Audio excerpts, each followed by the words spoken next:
Be sure and send in dick pics because Kyle loves dick pics. I actually, not many people know this, but I collect dick pics. I have like a 4 terabyte hard drive full of dick pics, and I could tell the name of each person just by counting their pubes.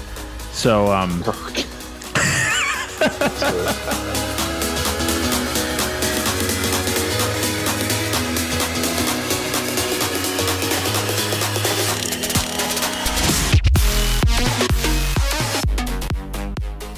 Hello, everyone, and welcome to episode 6 of the Thought Patrol podcast. Thank you for joining us yet again this week.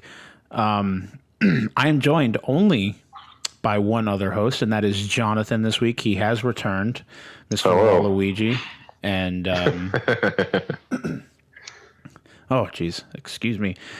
So, yeah. How has your week been, Jonathan? What's been going on? What kind of games you've been playing? Anything you have that sounds interesting that you can fill up time with? Well, I've been home for about 2 weeks now, and I leave on Tuesday morning about 3 a.m. to go to Fort Knox. And then games that we've been playing Neverwinter a lot recently. For a free game, it's not that bad, but it could be better, I guess. But it's fun. It takes some time. And then we've been playing For Honor, which, again, you know my pain and suffering on that, but we're not going to get into that. We've been playing Siege again. The new season started on that too, and it's called Operation Doctor or Operation Fix or something like that, and it's completely dedicated to them fixing the game. So, which I thought was interesting because based on how broken some of the new shit in For Honor is, it's interesting that Ubisoft is concentrating on fixing things. When you log in on the new season, the message says we're completely dedicated to fixing the game and improving it. So if there's an issue and you send it to them, they'll look at it and see if they can adjust it, which is good because they've been constantly making changes to that game. That's cool. I'm glad they're working on one of their titles at least. Well, for that, my roommate is an avid follower of Siege. He's very good at the game. He's, in terms of online ranking, he's like, he said that when he ranked the other day, he was Platinum 2, which is like really, really good. And then now he's back down to where I am because he just gets stuck with, players that don't play the game correctly or people that don't care. The competitive multiplayer plight. yeah, the community.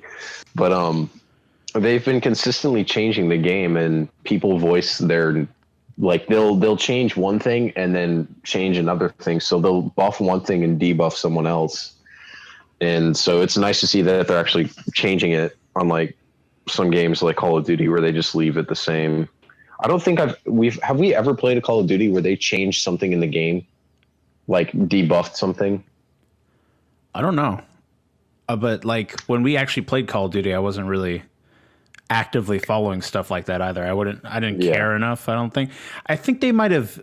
I think they've made balance changes to guns before. I think. Yeah. I want to say so, but I'm not sure. We're not going to get into that. How was your week, Kyle? Gucci. My week has been good. Doing work. My summer classes started up again, so back to the fucking grind. But enjoying it. I've been still playing Persona, still trudging through Persona.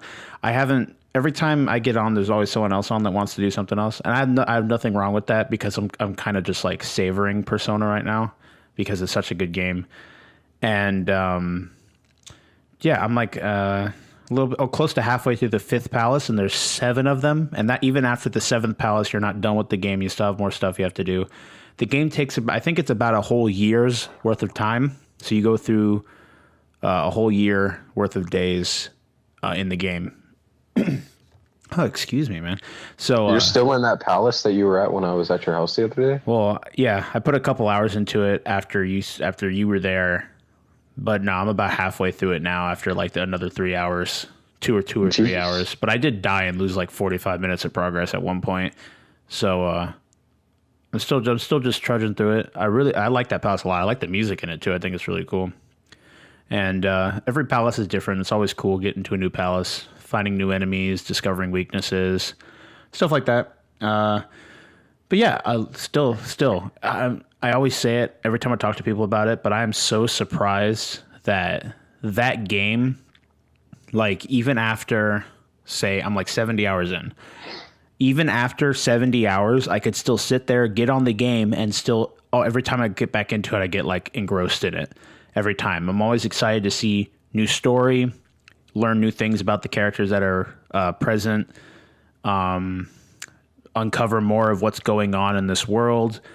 And it just baffles me that all of it's not like bullshit side quests or fetching stuff or wasting time by exploring. All of it is just it's not 100% narration, but it's like 90% narration. Yeah, it's like all story, which is good because a lot of games, at least what turns me away from finishing some games is just all the side quest stuff. Like we both had the same issue playing with The Witcher. Oh, yeah.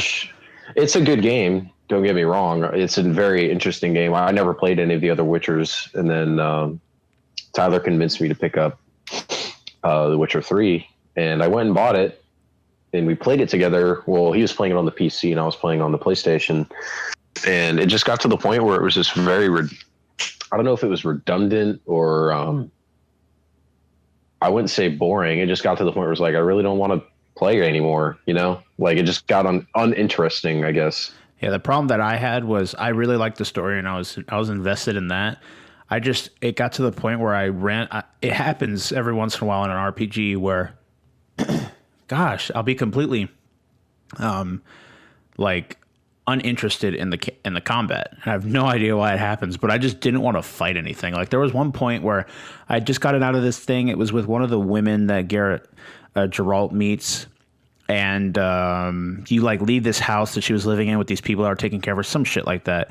And there's these bandits that attack you, and that's where I'm at in the game. And every time I try and reload it and play some of it, I'm like, ugh, I gotta fight these guys, and I don't feel like fighting them. I don't know why the combat. The combat, it's unique, I guess is a way of putting it. It's very challenging to play that game's combat system. Especially coming from games like Skyrim or what's another RPG? Just any RPG in general, because that game you really have to take it's kind of like playing For Honor almost. Like you have to play like conservatively because if you start swinging your sword, you're not going to be able to fucking do anything. So it's going to get to the point where you're just going to take a bunch of hits and die, which sucks. But yeah, I don't think it helped the fact that I was on one of the harder difficulties too. So it just... Yeah, you're known for playing games on like the hardest difficulty the first time you played, which... I don't know why I'm so masochistic about it, but there's something about it. Maybe because it's like it kind of like lengthens the playtime. Because it definitely makes the game longer. So you feel like you're playing longer. Maybe that was what it is. It depends. Sometimes I do it for the trophies. I'm all about them trophies. Speaking of that... Oh, go ahead. What's up? I was going to say one of my long friends that I've had for like I've known since freshman year of high school. He's like platinum a lot of games that he's played, and I just don't understand how you guys can do that to yourselves. Well, it depends on the game. Like, well, okay, so no, he did games like Ninja Gaiden, like he did games like that. Yeah, that's what I'm saying. I'm like, I don't know if I'd have the patience to sit there because I played the. Oh God, was it the first one or the second one? One of them was on the original Xbox, and you could buy it on the 360 and play it. And I bought it, and I started to play it, and it just got to the point where like I constantly was starting at a checkpoint with like a quarter bar of health, and I just couldn't do anything, so I gave up on the game. Yeah. But like he finished the game. Like he did like this, one of those challenges that they have in the game where like you have to complete the game doing this, and this, and he did that. And I was just amazed that he can have like the patience to sit there and do that. Yeah, it depends on the game heavily for me. Like I won't platinum everything. Like the game has to like really stick out to me. Like I platinum Nier, because I that's like one of my like that like quickly is in my like top 5 games I've ever played. And so I felt like I'd like deserved that service to platinum it. And then I'm working on Persona right now. And Persona's not too hard. It just takes a long time. It's about 100-hour, 125-hour platinum just because you're going through the game, and you have to go through New Game Plus. You have to get about halfway through the year, or not halfway, about a month into the second playthrough in order to platinum it. But I didn't start it with the platinum in mind, so it might take me a bit longer. But again, I feel like the game has to do a lot. Like I platinum Horizon Zero Dawn because it's like a mix of difficulty to how I feel about the game. Like perfect example, the Naruto Shippuden game, the most recent one, like the fighting game series that they have. Yeah. I was going for the platinum. I was 2 achievements away, but one achievement is like they have this adventure mode that you do afterwards, which you walk around the world and you visit places. But they had like this thing where it's like a collection of tasks that you have to do, and they're like stupid things like win a certain amount of fights or walk a certain amount of steps. But there's 100 of them, and you have to complete all 100 to complete that task, and then that's how you get the final trophy. So like I started it, but like I loved that game and I loved playing that game, but like that difficulty on that trophy threw it for me. I have yet to platinum it to this day. So. All right, and out of the magic of video editing, we are joined by Shawn. How you doing, Shawn? I am doing. No, that works for me. Exciting.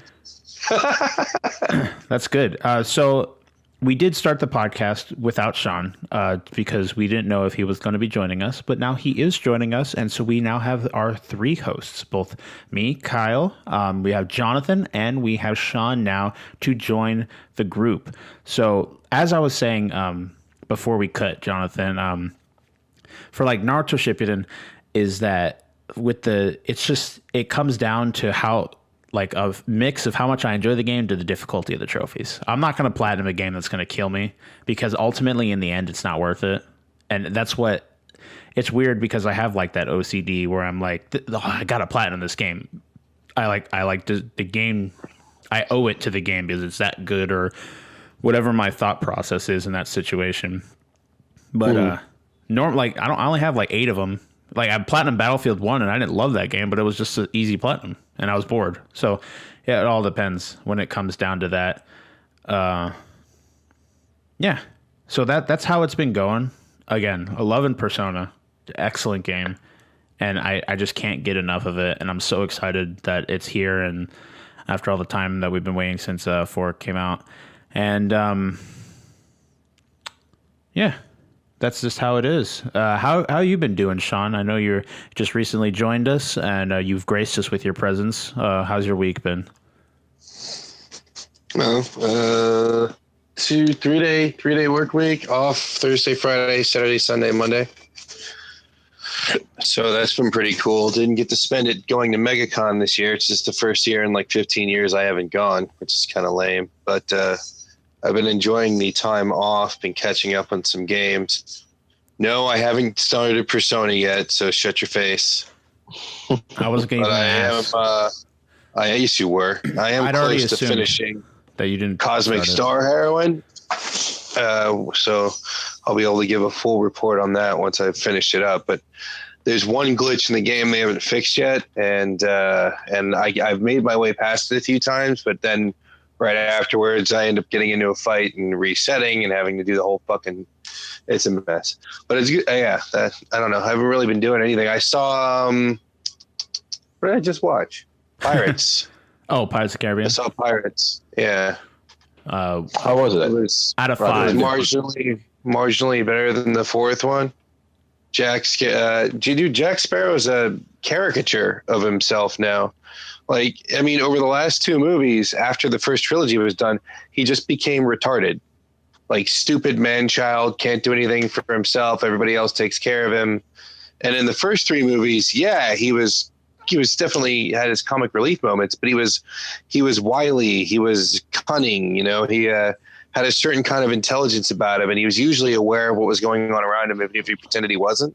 But now he's like the village idiot in the last 2 movies. It's weird. The writing's gone big time downhill. It had 2 of the best set pieces, just eye candy, gorgeous, crazy, awesome set pieces out of the entire series. which I really liked. And they had the French dude, or Spanish dude, or whatever his name is, that plays the bad guy in the movie. That he was awesome in Bond. Probably one of the best Bond villains I've ever seen. I can't remember his name right now, but he's really, really fucking good. And he was good in this too. They just didn't use him enough. Some cool effects, but overall the story was just, I don't know, man. The fourth and fifth movie to me were like a 30-minute cartoon stretched out over a 2-hour time span.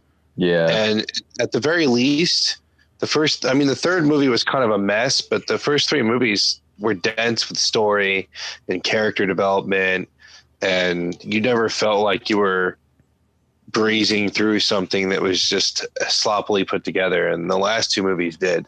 I'm still glad they're there. I just really wish they would give Pirates the kind of attention it deserves rather than feeling like it's been crammed out there, especially considering it's been how long in between movies?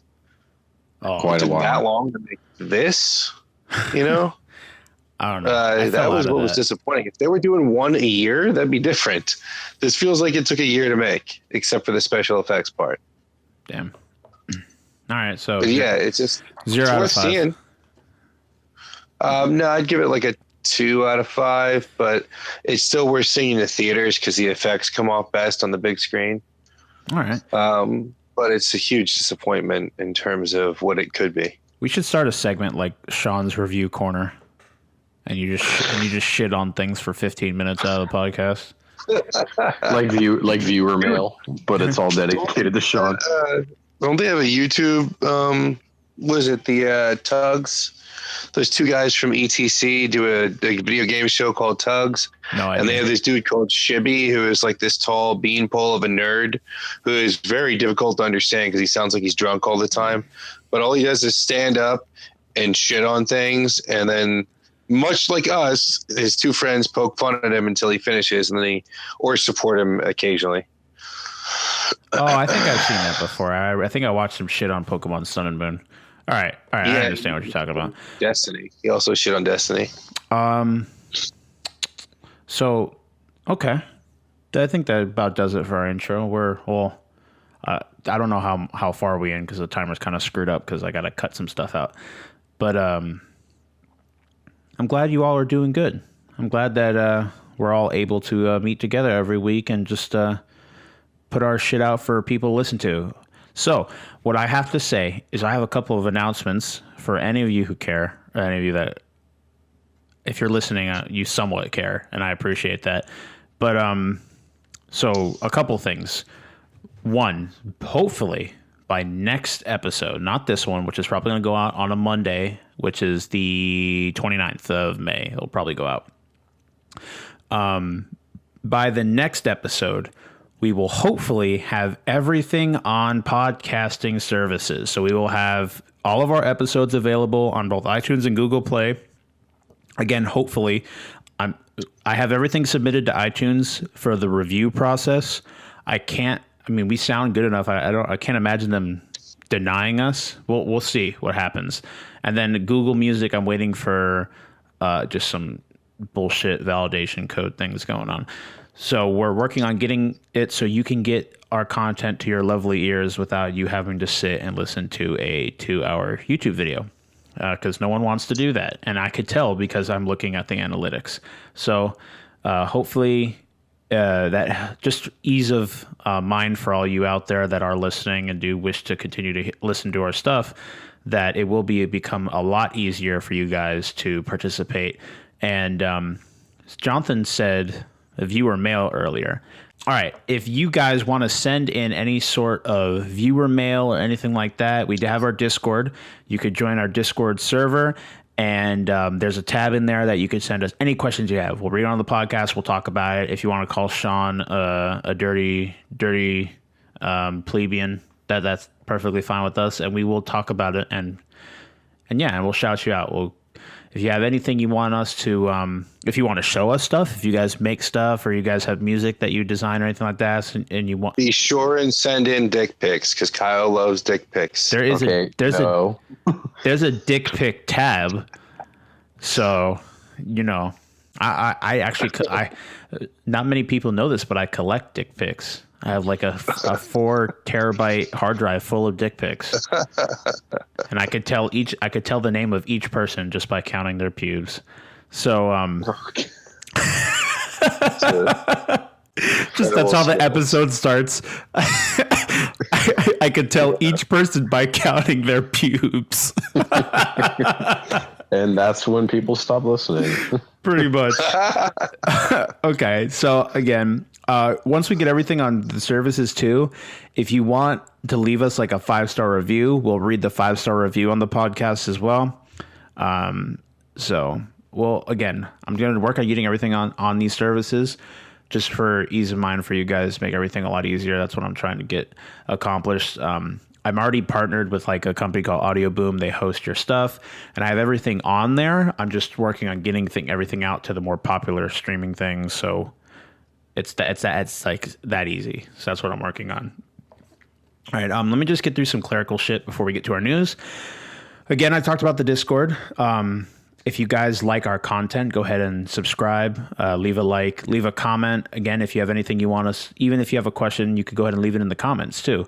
I would appreciate that greatly. We all would, especially the way the YouTube algorithms work. The more interaction that's going on the video, the better it will get for searches. So just give us that feedback. It doesn't take that long. We'd greatly appreciate it. And if you have anything you want us to read or talk about, we will definitely do that. Also, we have our Twitter at Thought Patrol PD, where we eventually will, if we do anything community based, we'll be putting it up on the Twitter. Once we get to a certain point, we'll also start YouTube videos. So if you want to just be up to date with what's going on with us, it'll be at that Twitter as well. So after all that is out of the way, let's go ahead and get on to the news. Actually, 1 second. I have one more thing that I did not talk about. I know I'm boring you all to death, but so I recently reached out to one of the podcasts that I listen to for help with getting our stuff hosted and out there and distributed to you guys. And I just want to give them a shout out. I know we're small in comparison to them, but there are quite a few. There's at least 1 or 2 of you out there that actually listen and that care. And I just want to shout out. It's the It's Obvious Gaming podcast and their community.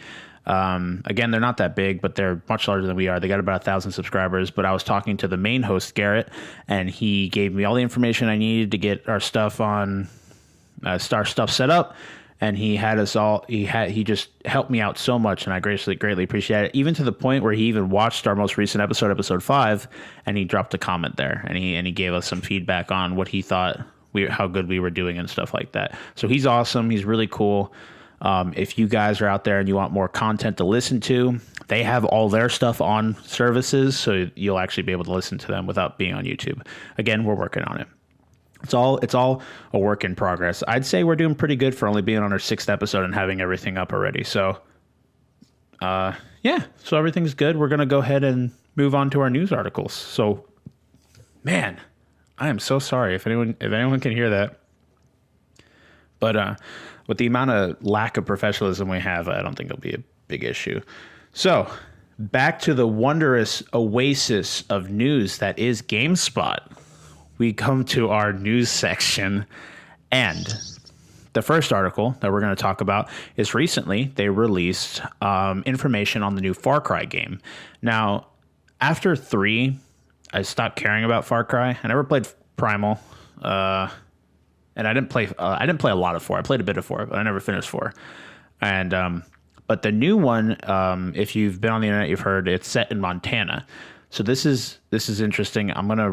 This article says it's basically it's from GameSpot, and it is we got a new editor or a new writer, Shawn. This is Callie We don't have Pereira? Huh? We don't have Pereira? What happened to Pereira? I don't know. How do we get by without him? He took the week off. He might be here somewhere, I guarantee you. So we have Callie Plaguey. There's 2 G's. It's weird. But she writes, now this is about Far Cry 5. Now this is how Far Cry 5 could make a very serious political statement or get it very, very wrong. So yesterday released a full reveal of Far Cry 5, and it comes at an interesting time. It's the choice of a U.S. setting as opposed to exotic locations in the previous Far Cry games. They're ready to make a statement about the country, while Ubisoft's decision to tackle a potentially controversial and difficult setting is admirable. There's a thin line between an interesting examination of the current political climate of the U.S. and a game that is incredibly tone-deaf in its approach. Wow, this is deep. This is pretty deep. For Far Cry 5 to really nail its setting and themes, it shouldn't shy away from the messy, complicated reality of its real-life aspirations. Now, for those of you who don't know, Far Cry 5 is set in Montana, and it's in a city that is overrun by a cult. So they're very deeply rooted in a cult. So basically, they're showing that... See, I don't want to sit here and read the entire article because it's boring. But summarize. Okay, we'll get through it then. So they presented it, and then the creative director Dan Hay mentions the occupation of the wildlife refuge in Oregon as an influence of sorts for the militia themselves in the game. He presented the game describing a side of America dedicated to constitutional freedoms and possessing a strong aversion to the federal government. So, like I said, it's I don't know, they describe it as a cult, but it's like an area where they've kind of just created their own little militia, and they're like their own kind of I can't think of the word, but they're like their own. Damn, what's the word? Man, this is just completely beautifully done how we do this. Again, you'll never find professionalism here, you guys. But I can't think of the word. Whatever. I work with you on your words, Kyle. I really do. I mean, you and I need to sit off to the side, just sound them out. Let's just kind of start you over from scratch. Yeah, I need to just sit there and read through a dictionary. Or a thesaurus is actually the better. Militia is the best choice. Yeah, I'll leave it at militia. But they're like their own kind of self-enclosed kind of country, basically. And so it looks interesting. Did they finally have a female lead this time? I don't know. I don't think they've revealed anything about the main character. I figured they might go with a female character this time, considering it's always been a male character every time.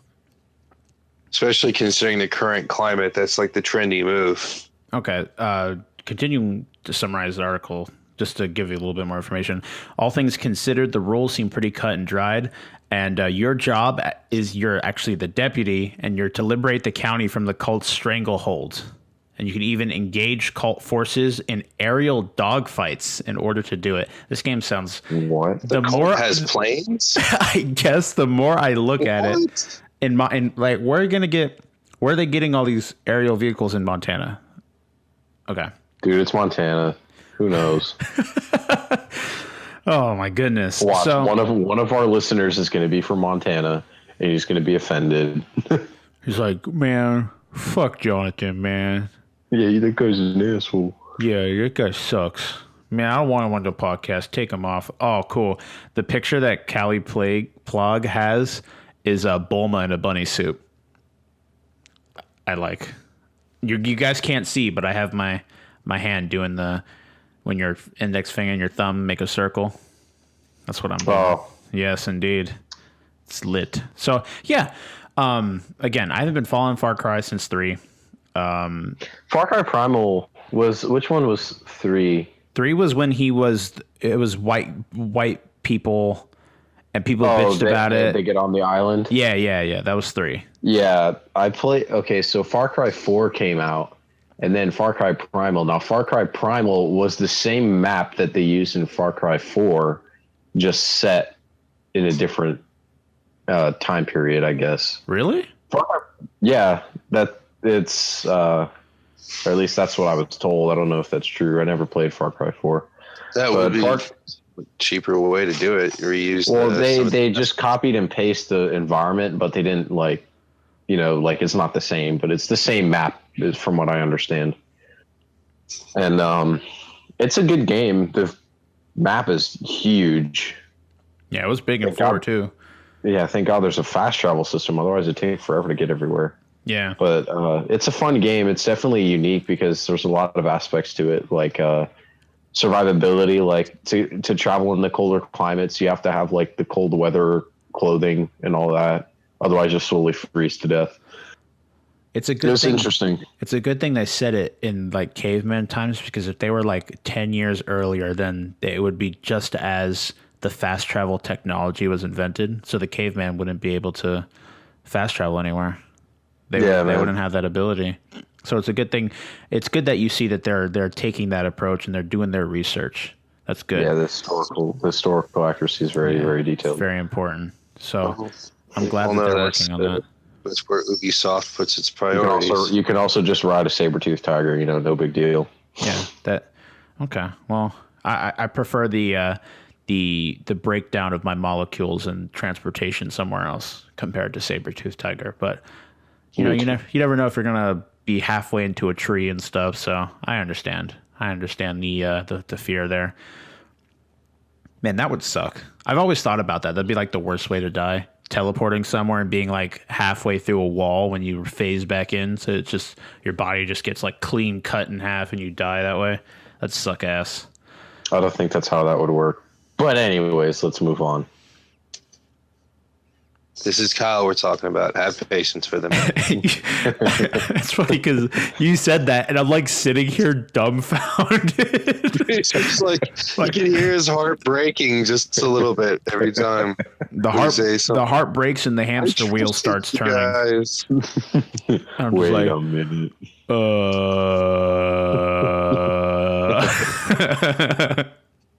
Oh man, crazy shit. All right.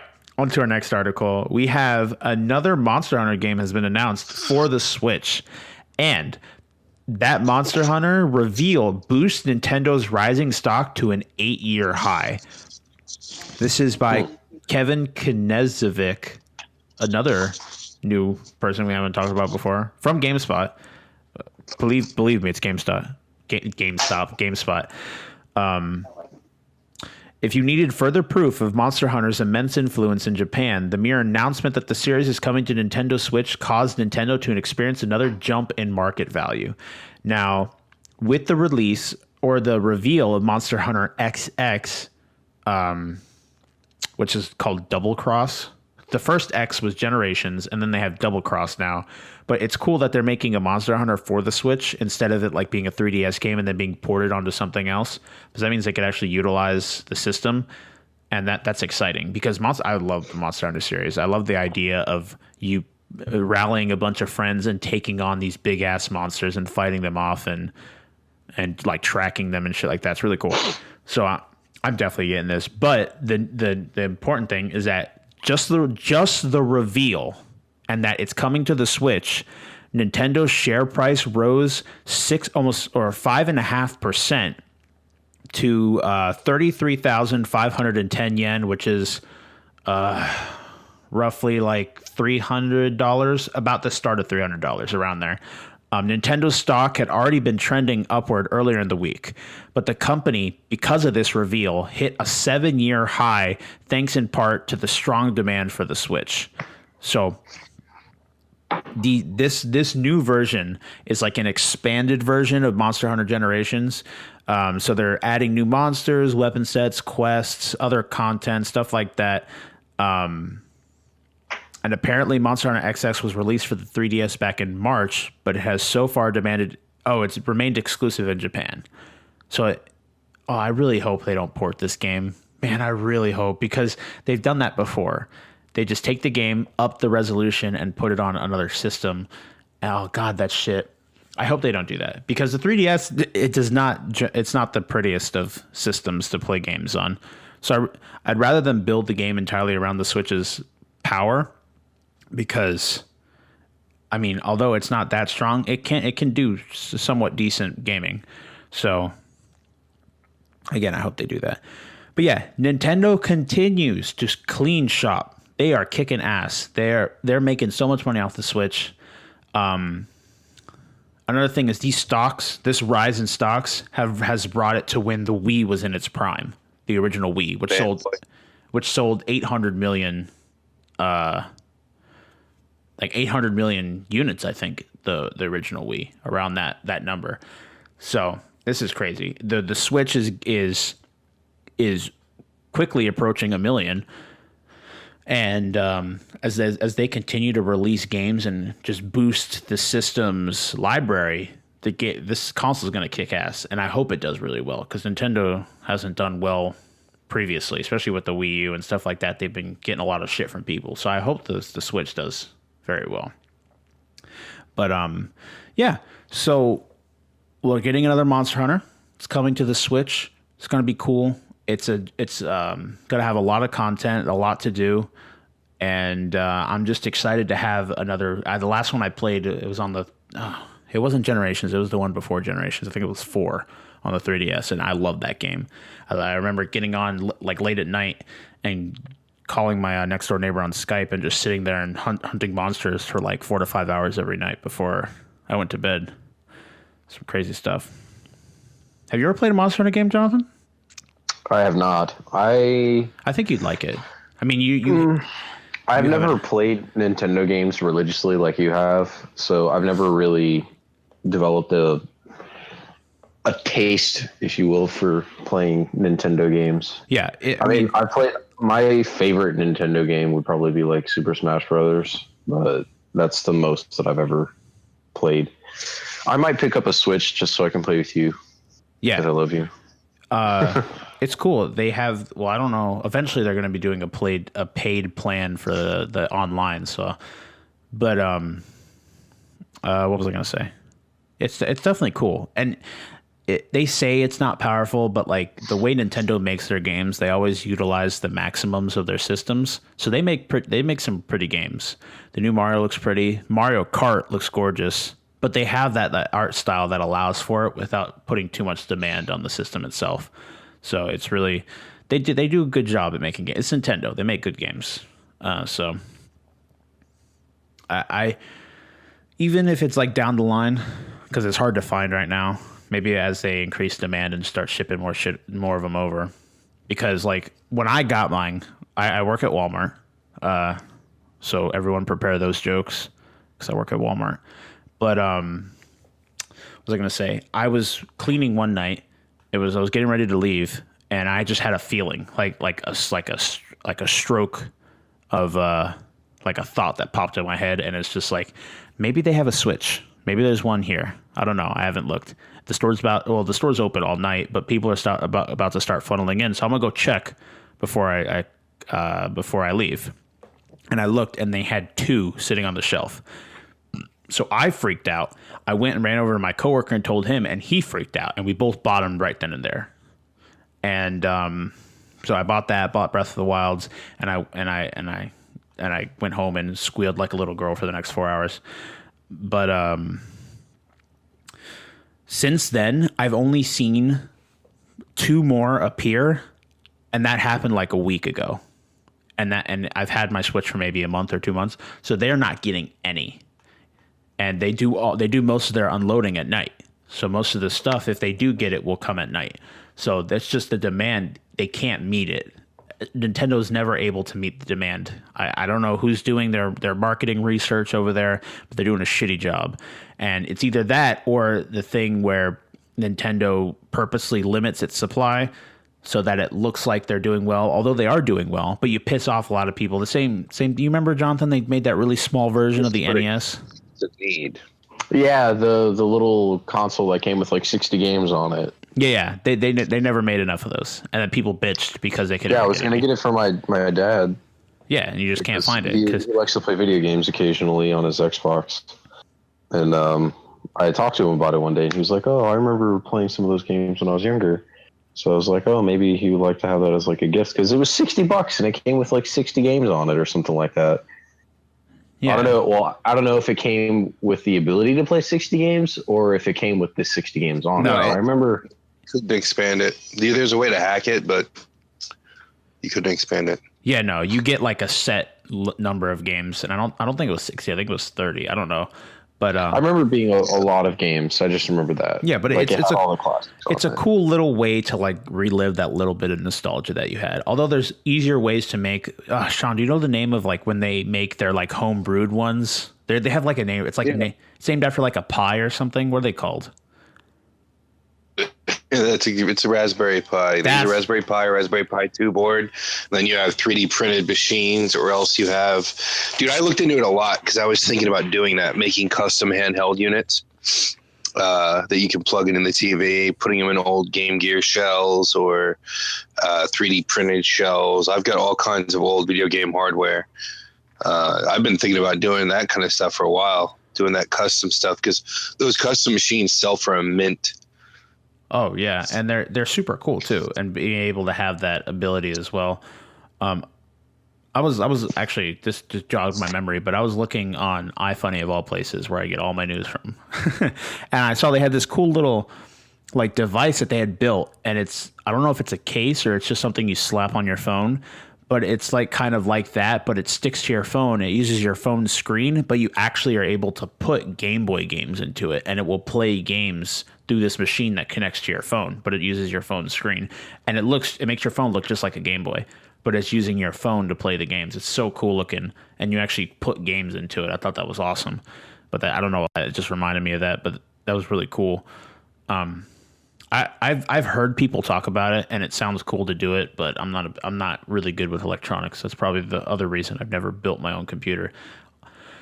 But then again, I've never tried, so I just know that I don't want to. It's not hard. I was researching it before I bought my laptop, and it's a very expensive.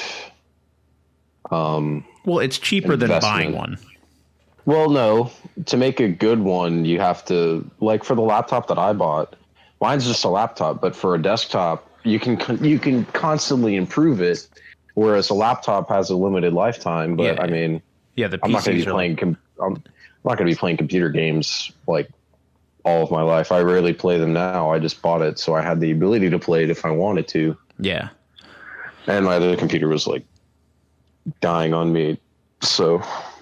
I used to play a lot of computer games, and the problem that came to me is I'd rather sit in like a chair and look at a TV all day than sit like on like a keyboard and mouse. It doesn't hurt me as much. Like I have like I get back issues and stuff like that because I'm I have that point too. And then also to me, well, I don't play like online games on the computer.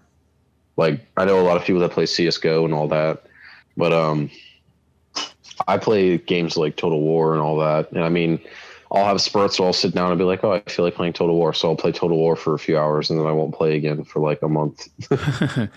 Yeah. Before I left for boot camp and before, like after we graduated, I played League of Legends religiously, like for like 2 years. Well, yeah, no, I remember. That was before. Yeah, it was before you got the PlayStation. Yeah, because that was before you got the PlayStation. Because you used to just play with me and Tyler all the time, but then we got PlayStations, so I never was on Xbox anymore. Yeah. Like I don't know why I missed that. I think the reason I didn't buy one again was because I was going to boot camp, so I didn't think I was coming back home. So it was going to be like I'd buy it and I would never use it again. So it'd be like a waste of money. So I never invested in one. And then when I got back, I started looking into it. I'm like, oh, and then Fallout 4 came out. I'm like, and I'm like, I need this. So, but yeah, like I'd come home from school, do my homework, and then sit down and play League for like 6 hours and just sit there and play League of Legends. And it would kill my body. Like I'd have so much problem with it. And I know it's just a small gripe for all you out there listening. I do understand that PC is better than console, but I like the feeling of having just like being able to play a game and everyone else has a controller and I have a controller and I know that I could just sit there and play. And like cause like for same thing for like CS:GO, like you can't play CS:GO with a controller and expect to do well because everyone else is using a mouse and keyboard and you're like, oh shit, I can't do that. So, but yeah, I know there's controller support and all that. But let's continue because we always get on these super long ass tangents and it's crazy. But so the next article again, this is by Kevin Knezevic. Now, now this is the problem. All these people have hard ass to pronounce names. But this is the Sonic Mania release date has been potentially revealed by Steam. And basically, they released a trailer onto Steam, and they had on the trailer that the release date was revealed as August the 15th. Now, I don't know if that was purposeful or not or whatever, but for any of you who don't know what Sonic Mania is, it's like I'd say like the 2D revival of Sonic, because they've been going into like 3D games and like they've kind of strayed away from the 8-bit 2D, which makes sense. But they're bringing it back to that to appease the more veteran fans of the series, because a lot of people have complained that the 3D games haven't been technically good per se. And some of the worst games that have ever come out have been 3D Sonic games. Like I hated the older ones. Like Sonic 06. Hated them. I really liked the 3D approach, and they just kept fucking it up. Did you see the test footage? It's on YouTube somewhere. Somebody worked really, really hard, and they made a 3-dimensional run course with. It takes aesthetic design from the old 16-bit games, but it brings the old games into a 3D environment. And you just see Sonic running and jumping and pulling stunts, and occasionally you'll see an enemy. And it's just a test program, but it's perfect. It is perfect. In none, and I repeat, none of the 3-dimensional games used anything like that ever. Yeah, all they had to do was do what that guy did. It was fucking beautiful. Sega hired this man, and they didn't do it. And I've seen it like twice now. You have to go digging to find the damn thing. I don't remember what it's called, but I don't want to fucking play a side scroller Sonic game. I hated those. I absolutely hated them. I don't know what the magic was. It was just hated them. I hated them. Flame me all you want to. They were garbage.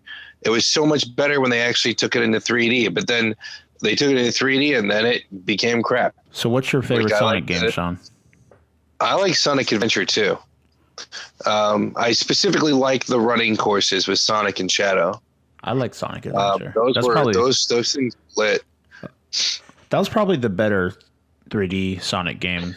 I'm sorry. Is the reveal that you were talking about? I remember seeing something talking about how in the next Sonic game you can create your own character or something like that. No, that's Sonic. That's Sonic Fighters. That's not Sonic Mania. That's a different Sonic game coming to the Switch. I think it's Sonic Fighters, but you could like make your own Sonic character for that game. Your own edgy OC. Shadow the Killhog, and and give him like big hoopy earrings and make him cuss and eat chili dogs. Or was it living a life? Don't forget, she's got to be transgender. Exactly. I like identify. Living at the speed of light is like living in a life in darkness or something like that. Oh my god! I identify as an attack like helicopter. 15, and he's angry and can't control his temper, and he has arguments with his parents or some such fucking angsty bullshit. And don't forget his left eye is a Sharingan, and yeah, and he says, "Better believe it." Oh my god! Stop. Yeah, that's his. And then, but in his playing song is "Over and Under It" by Five Finger Death Punch. Damn! If any of you out there are listening and you can somewhat draw, please make that. I want that. I'll frame it on my wall and put it on the Discord if someone makes that. He only has one giant fin on his head. Yeah, dude. And he's like an off beige, just like a light beige. Yeah. Yeah, and he likes to draw penises on people's foreheads. Yeah.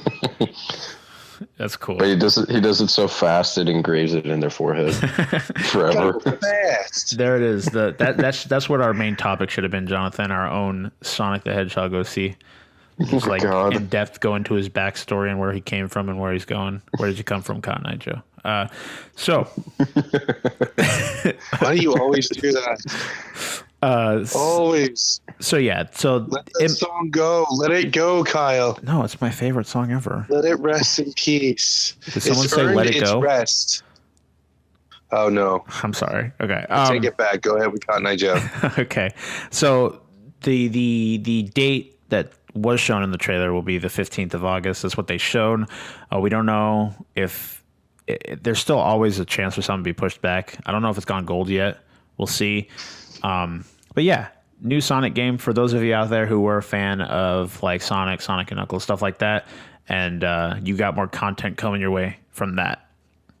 And Sonic Mania will be releasing for the PS4, Nintendo Switch, Xbox One, and PC. So that's good.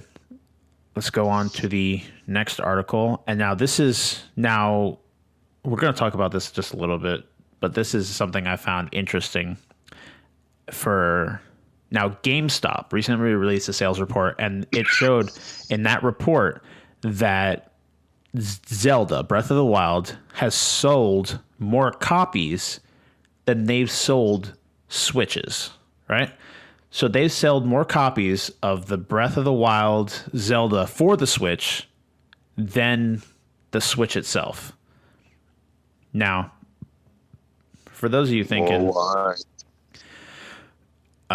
like how does that happen? Now, we had that weird internet trend when the Switch first came out a month or two ago about they put a bittering agent inside the console cards for the Switch so kids don't swallow them.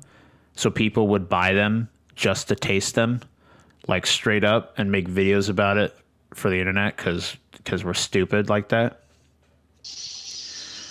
But so they reported that the software sales have been dropping year over year, but with Legend of Zelda Breath of the Wild coming out, it's just skyrocketed. Like the Switch coming out has sold a lot for companies distributing the console and the systems for it. They've done better in sales in general. And so during a call with investors, management revealed that it sold more than one copy of the game's Switch version for every Switch console it sold. The bright spot within software was that we sold more than one copy with the Switch version, blah, blah, blah, indicating that the consumers are coming to GameStop for additional games and accessories, the company explained. GameStop first quarter ended April 29th, and the new software sales dropped 8.2% due to a tough comparison from last year when Ubisoft's record-breaking The Division was released. That was record-breaking? That's interesting. The Division. Oh, man. That was fun until you got to Endgame. That game was okay, but that could be for another time.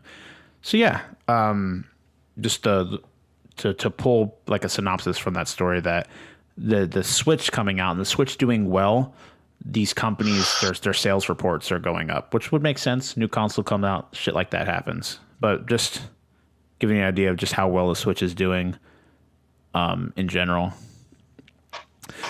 So we're still powering through these articles as always. I try to keep it to 10 because we usually end up doing well with 10 articles, but sometimes we do tend to go over because we get on our little side tangents. But this is also, I think this is really cool, but this is The Witcher 3 sold better in Q1 of 2017 than Q1 of 2016, which is when it came out. So the game is still doing excellently. Now, this is from Eddie Makic of GameSpot, and the Polish game developer CD Projekt Red today announced that financial results for the first quarter of 2017 showed an increase of 17% in total revenue to 99.3 million PLN, which I think is the Polish currency. Notably, CD Projekt Red's gaming division grew by 10% despite the fact that it didn't launch a new game. And additionally, the company's GOG division saw revenue jump by 63%. So this also extended to profit as well, as the company has made $45.3 million in net profit for the period, up by a healthy 40% compared to last year. So a lot of people considered Witcher 3 the best RPG of last year, and it got a lot of Game of the Years. It was a very good game. It had a very good story. And it's crazy that game did so well when a lot of the people that picked up that game had not played a Witcher before. So that's really cool. I like CG Projekt Red. It's really cool. Like, even if you buy like Witcher 3, in the case, they come with a little card that says, "Thank you for buying our game." Like, who does that shit anymore? You could tell that they put a lot of love into this franchise as a whole, and that I'm excited to see what they do next. I know they have like a space steampunk game coming out. That's the next IP that they're working on, and that looks like that'd be really cool. But it's weren't they the ones that were working on Cyberpunk? That's what I'm talking about. Still vaporware. Is that Cyberpunk? You said space steampunk. Whatever. Cyberpunk has nothing to do with either of those things. Oh, hey, here we go. CD Projekt Red also noted today that it invested 16 million PLN in Q1 for the production of new titles, including Cyberpunk 2077 and Gwent. Still waiting for that. Which is the card game. The card game from It's Witcher. a card game, and it's an app. Yeah, they have it in. If you could get the open beta or closed beta, it's one of the betas. But if you get that, you get like a theme for Witcher 3, and you get some stuff. So I never played that. Like every time someone talked about it, I'm like, why are these cards in my inventory? And I'm like, get this shit out of here. I never played Gwent. Anytime someone asked me for Gwent, I'm like, I just looked at him with a dirty look and walked out. I know that was required though for the platinum, which is some crazy stuff. I can't imagine. Like you have like a whole other meta game that you have to learn, which is crazy. But it's cool to see that Witcher's still doing well. They've made so much money out this game, and they really deserve it. It's a really good game. It's a really pretty game, and it's very well developed as a whole. I know we were complaining about it a bit earlier, but that's just the way we are as people, and our opinions don't matter on the internet, so that's good. So our next article is I can't believe they're still doing it, but they are still updating GTA 5 Online. We have yet another quote-unquote massive update for GTA Online called the gun running update. They've announced Rockstar Games has announced the next major... Oh, this is by Eddie Macick of GameSpot, just to get that out there so you guys can look it up yourselves and see. Rockstar Games has announced the next major update for GTA 5's multiplayer mode, Gun Running, and it is a quote-unquote massive expansion for GTA Online that is slated to launch in June. They didn't share much in the way of specifics about Gun Running, but as its name suggests, it will involve illegal weapon trafficking and the industry surrounding that. And it also builds on the previously released executives and other criminals and biker updates with an eye on criminal activity. So I remember we played the executive thing. It was me and you, Jonathan, and Tyler, one of our good friends as well. Yeah, we made the AARP. Yeah, was that what it was? Yeah, it was called the AARP. So like you get this big ass tower building and you walk up to the reception desk and it says AARP behind the lady working it, and then you turn the corner and there's just like drugs laying all over the floor and guns and just like mountains of crack cocaine everywhere and stuff like that. Yeah, that was our little thing, and I remember we cheesed it too because you're supposed to do it in a public match, but people always mess with you, which is like what they're trying to go for. But I think it was something like if you turn off the auto aim or something like that, it will put you in servers with other people that have auto aim turned off. So you'd always get in a server that only had like one other person, and we'd do that in order to cheese it and make more money. But this is cool. So they're adding like an illegal gun trafficking kind of thing to it. Their updates have always been crazy. I'm sure they're gonna keep milking this game as long as they're making money. I heard recently that it's still selling a shitload.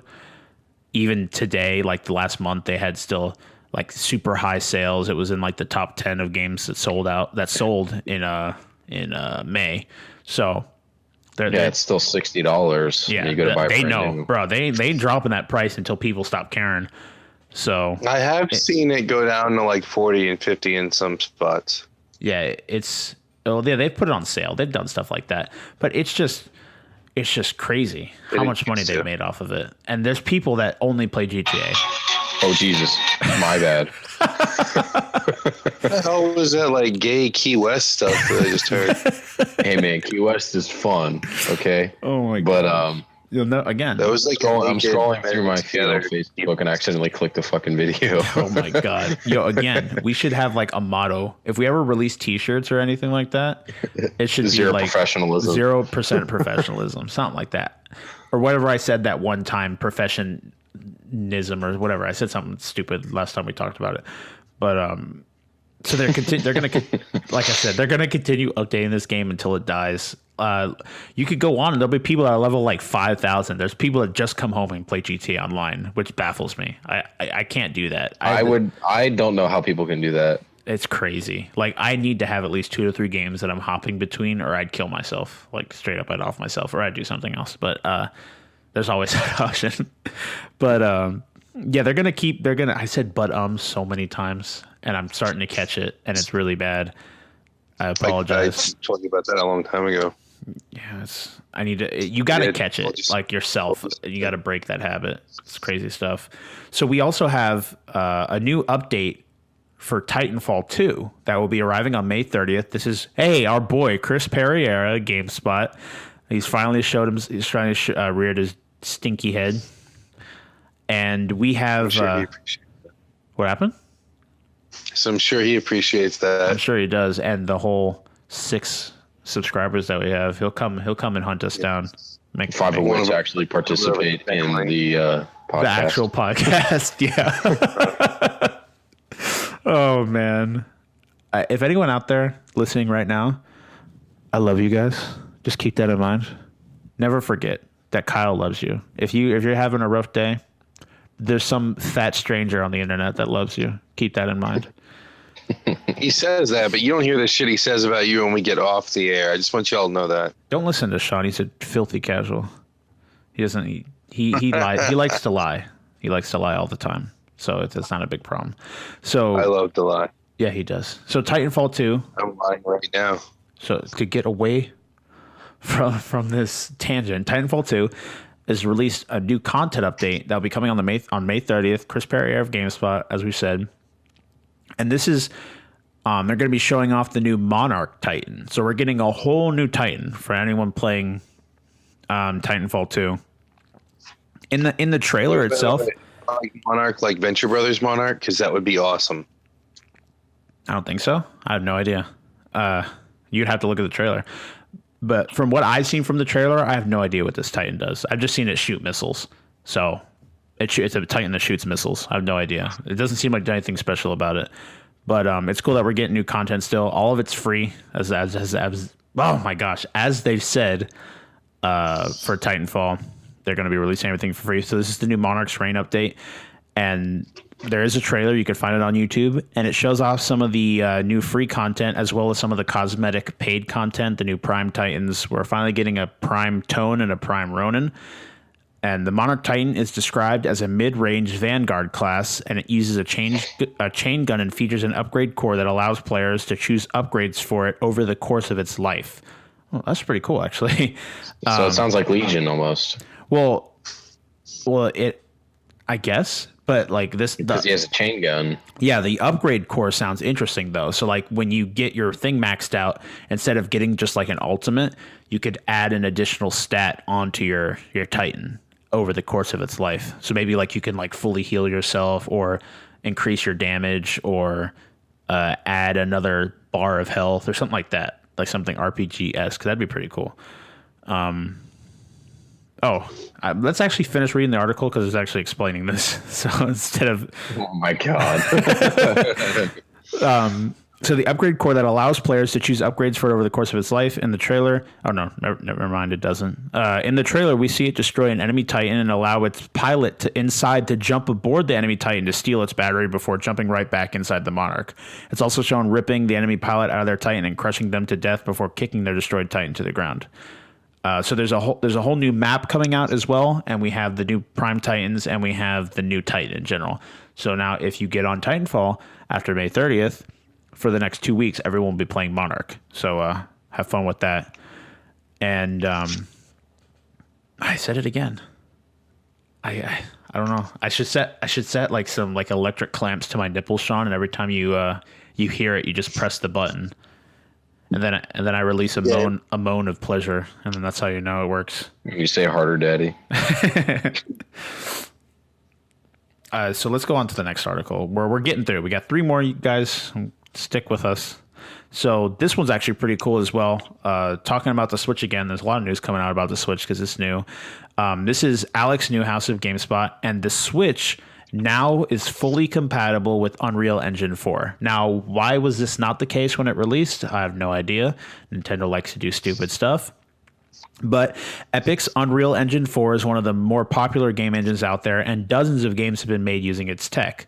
Now, the developers will be able to bring their games to even more platforms, as the latest release of the engine fully supports the Nintendo Switch. Epic and Nintendo have collaborated on making Unreal Engine 4 compatible with the Switch, and they now have released the source code for the engine to approved creators for free. So Nintendo, as one of the big things they were talking about, was getting third-party games onto their console. That's one of the problems that they've had previously in previous generations, is they've never had enough third-party support. There's never been, so like, it's almost like it's sitting in its own little corner. Don't say never. They had support up until the 64. Well, I said previous generations. I understand what you're saying, though.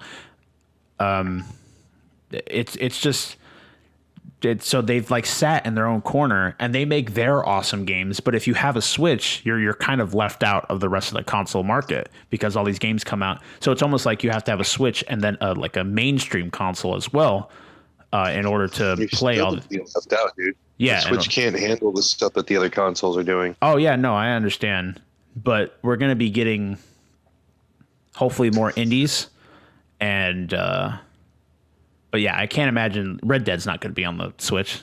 All these big games are not gonna be on the Switch, and I knew that going into it. And until they actually sit down, I don't know if they'll ever do it, but until they actually sit down and be like, we have to make a console. Or they sell off their IPs so they could be made for other consoles, we won't be seeing anything like this for a while. And now that this is their new thing and they're going to stick to this for a while, it's almost as if you just have to have a Switch and then something to play the other games as well, which sucks. And it sucks for people that only have a Switch, but they will be getting their own games as time goes on. And the Switch does have good exclusives, I'd say, as of right now. And you also get those indie games. So, oh, fuck that, dude. I trusted Nintendo. I bought the Wii U. Sean, we've heard you. Shit with it. Nothing tossed it. I'm not going back to Nintendo. They can go fuck themselves. Angry man. Hell yeah, I'm angry, dude. I fucking stuck with them through 3-4 loser systems. No, not again. Done. Okay. As we continue the article. So we don't, because we're an hour in and we haven't even started the main topic. But as we continue the article, you can apply to become an approved developer at Epic's website. So they're working on getting more development teams on making games for the Switch, which is something they talked about. They wanted more third-party support. And so we'll see what they do. We'll see what comes out. Unreal Engine powers a huge number of different games on the other consoles.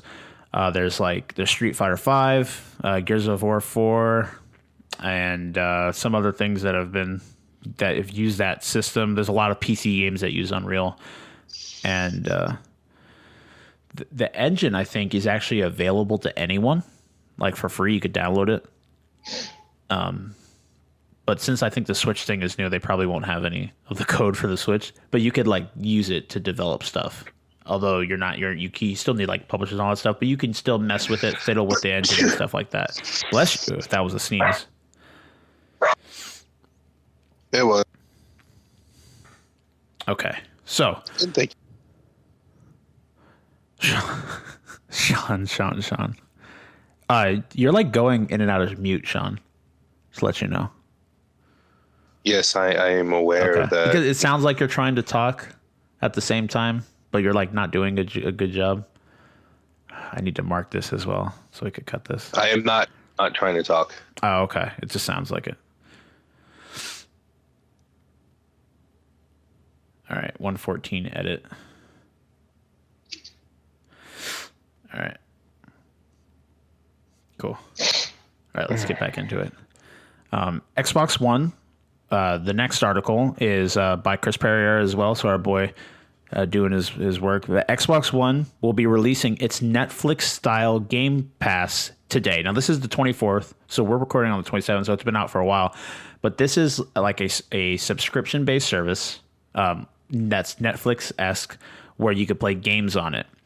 So they recently did a testing period that was limited to some Xbox One owners, and they're just basically testing out this service. And here, let's just read the article. Microsoft's new Netflix-style service is almost here, and if you're a Gold member, you can actually check it out starting today. Gold subscribers can try the service right now, courtesy of a free 14-day trial. Those without Gold can try Game Pass again with a free trial starting on the 1st, as announced in the video, which you could find on the Xbox One or Microsoft YouTube channel.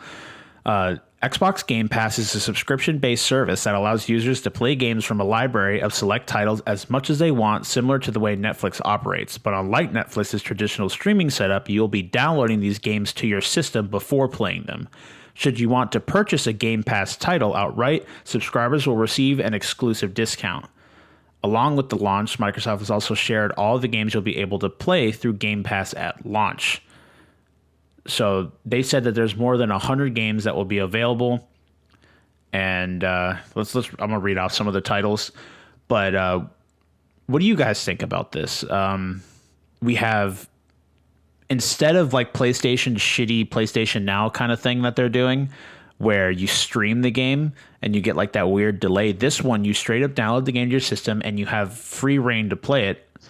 And if you want to even purchase it afterwards, you can get like although I don't know why you'd want to buy it, but I guess you could start the service, play a couple games, buy a couple games, save some money, and then cancel the service, I guess. But if you have the service, you could just play the game. So why not just keep the service and you can play the game for free, and then when you're done with the game, you delete it. I don't know. But that sounds interesting. I like that it's not streaming, because the streaming stuff sucks, especially for multiplayer games. Yeah. But I'm going to look up this title. You guys, it's $10 a month as well. And here, It's not bad. no, I don't think it's enough to make it worth buying an Xbox. oh no, I don't think they could do anything That's until all to see how You see, well it I already have one, so it's okay. But so I don't think it's worth and then it. PS Now, I mean, as long as they have up-to-date games on it, whereas PS Now has like a lot of PS3 games on it. Like if they had newer games, that'd be good. But I feel like that'd limit their gaming capability. Like they wouldn't have a lot of selection because like, oh, we only have the newest games. Like some people that do these subscriptions like to play the classics. Like I like PS Now because it has some games that aren't on the PS4 that I can play through the PS Now service. So it's nice to be able to go back and play some of the games. Like I'm a huge Splinter Cell fan, and they never made the most recent Splinter Cell game for the next gen consoles. So I'll go back and play it occasionally on the PS Now service. It's I don't know, I guess it's good to have a service like that because people like to do that stuff. I remember there was that game service. Just let us fucking download the games. because They could have made it is a backwards compatible, capable system, but to cut the price like $20. oh, They we're didn't talking put about the PlayStation fucking- now. Yeah, they didn't put Oh, the PS3 chip on it. Yeah, That's all they had to do. Like we would have paid the extra money for a system that could play the backwards compatible games, but Sony assumed people would have a problem with the price because of all the bitching the assholes in America did when they dropped that beefed out PS3, the Fat Boy, which was a fucking genius piece of tech. And everybody bitched about the fucking price. They dropped all the good stuff out of it, then everybody went and bought it. Well, the PlayStation 4 was already $100 cheaper than the Xbox One at the time they were released. I remember that. Like the PlayStation 4 was like $400 and the Xbox One was $500 or some ridiculous amount of money. And the only reason it cost that much was because it had all the capability. Like, oh, you can box into They it. were forcing people to buy the Yeah, Connect and shit. They had to release a different package. yeah. Dude, Sony's done nothing but make stupid decisions and somehow still come out ahead of Xbox. I mean, Them they exclusives. allowed the independents. exclusives. You know, they promoted the independent market. They had good and exclusive games. I'll say that. But when it comes to the tech, look at what they did with the PlayStation, with the PlayStation Pro. They did not put a Blu-ray drive, not the Blu-ray with the high HD one, the 4K resolution Blu-ray. They didn't put that in there. They thought gamers would prefer to stream it. Like 1 out of 300 people has an internet connection potent enough to stream, and even then it has hiccups. Nobody wants to do that. There isn't a single person out there that's like, you know what, I'd rather stream it than own the stuff and be able to watch it whenever I want it. Yet they assumed that's what the I don't know who the fuck's giving them their information on what the rest of the people on the planet want, but that is the least popular alternative for viewing Ultra HD content right now is streaming. It has been the least popular, and every single article, survey, tech magazine article, anything that you read, nobody's doing it.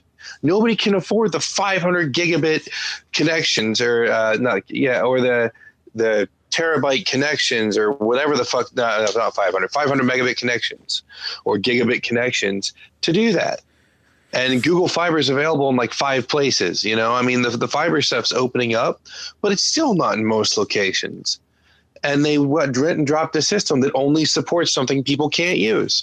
They dropped a system that really only shines on a 4K TV, and it doesn't give you that much of an edge to make it worth the price.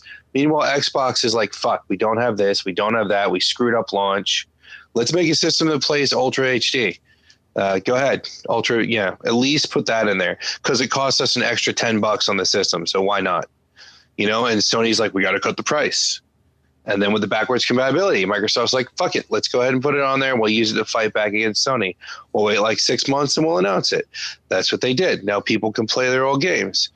Sony could have easily done that. They did it for the last however many iterations, right? At least 2 iterations of their system. PlayStation 2 and PlayStation 3 both initially were backwards compatible till they took it away. People bought the PS4 hoping that feature would come around. Never did.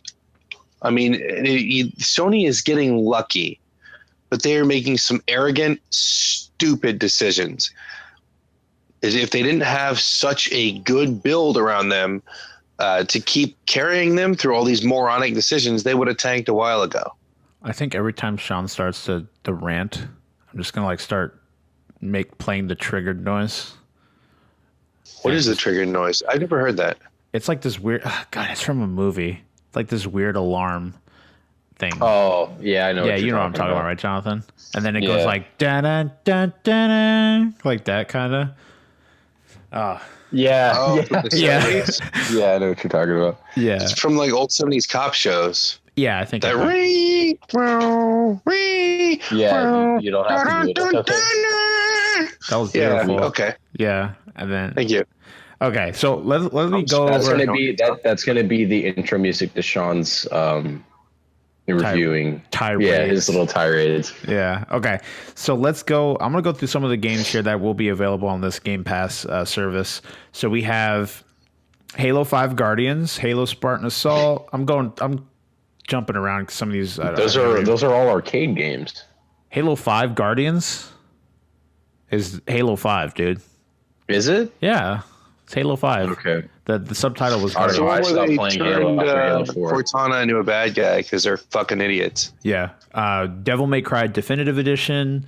We got Layers of Fear. Mega Man Legacy Collection. Payday 2. Saints Row 4. Shantae. Sunset Overdrive. Terraria. God, that game was bad. Banjo-Kazooie. Banjo-Tooie. Now these are on the service, but they'll be playable on the Xbox One. BioShock 2, BioShock Infinite, the first Borderlands. We have a Dungeons and Dragons game, Fable 3, Gears of War 1, 2, 3, and Judgment. Joe Danger. League of Fighters, or King of Fighters, League of Fighters, King of Fighters. There's a lot here. Holy man. Sam and Max, Soul Calibur 2 HD, Tekken Tag Tournament, the first XCOM, and of course, last but not least, the Viva Pinata. Oh my god! Nobody played that game. Why would that be? I remember when the 360 came out. That was like their staple game. Like, oh, if you buy the 360, it'll come with a copy of Viva Pinata. And who the fuck wants to play that? Yeah, that game became a coaster real fast. Okay, so this is our last article before we move on to our main topic. And this is by Eddie Macick of GameSpot. And this is just a recent report. PSN now has 70 million monthly active members, and PS Plus hits 26.5 million members. So during Sony's corporate strategy meeting briefing, management talked about some of the business. PS4 users collectively spend 600 million hours every week on PS4. They're working on enhancing the content to appeal to PlayStation Plus to make it more attractive to grow subscriber figures. Because when you think about it, they have 70 million active users, but only 26.5 million are PS Plus members. That's a pretty shitty ratio they have going on there. I have a solution. That will immediately pick up PS Plus and always make it something people will pay for. If every month they would release a new PS3 game, an old PS3 game that you can now play on PlayStation 4. Wait, weren't they doing something where like they would release a free game of the month and then they would have 2 smaller games for free as well? No, I mean they were talking about doing that, but they ended up releasing. What are you talking about? They released 2 indie games. They don't, dude. There's like 8 micro games, is what he's talking about. They were originally going to be releasing like 1 to 2 free games a month, full blown games, and then there were also going to be micro games, which occasionally, and I have a few of them on here, but occasionally you get one of those, but there's very few of them, and normally I tell you guys about them because it's not announced. Like a lot of it's just on there, and you kind of have to figure it out yourself. Or they've a lot of it are Vita games though, that they've released for free. Like they've had some good games, yes, but overall, a lot of it's just like 4-hour indie garbage games. Like nobody gives a shit about some of the things that they put out there. It's gotten better, but last year it was garbage. Last year there was so many complaints about the shit they were releasing. I'm trying to think, because I remember it being decent. All right, I can go through the list. I tagged them all for the last 2 years. All right, we have. Good. Well, I was going to say, whenever I log on to the PlayStation Store, I never see them advertising like what the free game of the month is. It's in. Well, if you go to the PlayStation, it's in Plus deals, section, isn't it, or something like that? No, the PlayStation Plus section, they have it there. It's like a banner. In April, Sony. Jesus, every time, Shawn, it never fails. Oh, I went to hit the mute button and my fucking brushed the wrong thing on my phone, so I lost the control panel. Oh, there he goes. He got it. Oh man. Oh god. Okay, so the last thing is in April, Sony announced. Looking at me all hurt because I yelled at them for playing. Oh. And like these wounded stares because they just decided to play. They haven't played all day, and they decided to play while Daddy's on his fucking podcast. And I just yelled at them, and they're all like, they look like they're about to cry. Did someone say, "You guys have turned me into a monster"? All right. In April, Sony announced that PlayStation 4 shipments reached 60 million, edging closer to PS3's 80 million mark. Looking ahead, Sony said it is expecting PS4 sales to drop year over year, which is just fucking happens. And a recent report claimed that Sony will release a next generation PlayStation console in 2018. Well, repeat that. A recent report claimed that Sony will release a next generation console in 2018. Now this is full blown next gen or another step. No, this isn't coming from PlayStation. This is like analysts. No, that's air quotes going if you can't, because you guys can't see that, but that's analysts saying that. They're probably saying to combat the Scorpio, which PlayStation doesn't need to do because they're still kicking ass no matter what. And unless Xbox gets up there and announces like 2 to 3 awesome exclusives, that the Scorpio is only going to do so well because, I mean, what are you going to play on it? So this is what analysts are predicting because they're thinking they might release something to combat the Scorpio. That's what people are saying. So it's only if the Scorpio comes out with a killer app, and it's going to have to be something better than Halo or Gears. Yeah, well, E3 is going to be important because it's going to be interesting seeing. I don't know how important E3 is going to be anymore. Well, not E3 itself is going to be important, but what they do at E3 will be important to how well the future for Xbox goes for the rest of this console generation. So it always ends up being where like the console people, they're just like beating the shit out of each other, and Nintendo's sitting in like the corner, and then PC's like sitting on a golden throne, watching them tossing chicken nuggets at them while they fight. They're like in the Coliseum, PC's in the stand, or not PC, Nintendo's in the stands, and then PC's sitting in like the Emperor's chair, and then Xbox and PlayStation are like in the field fighting each other. Yeah, I feel more like PC is the boy that wipes his boogers on people when they walk by in high school.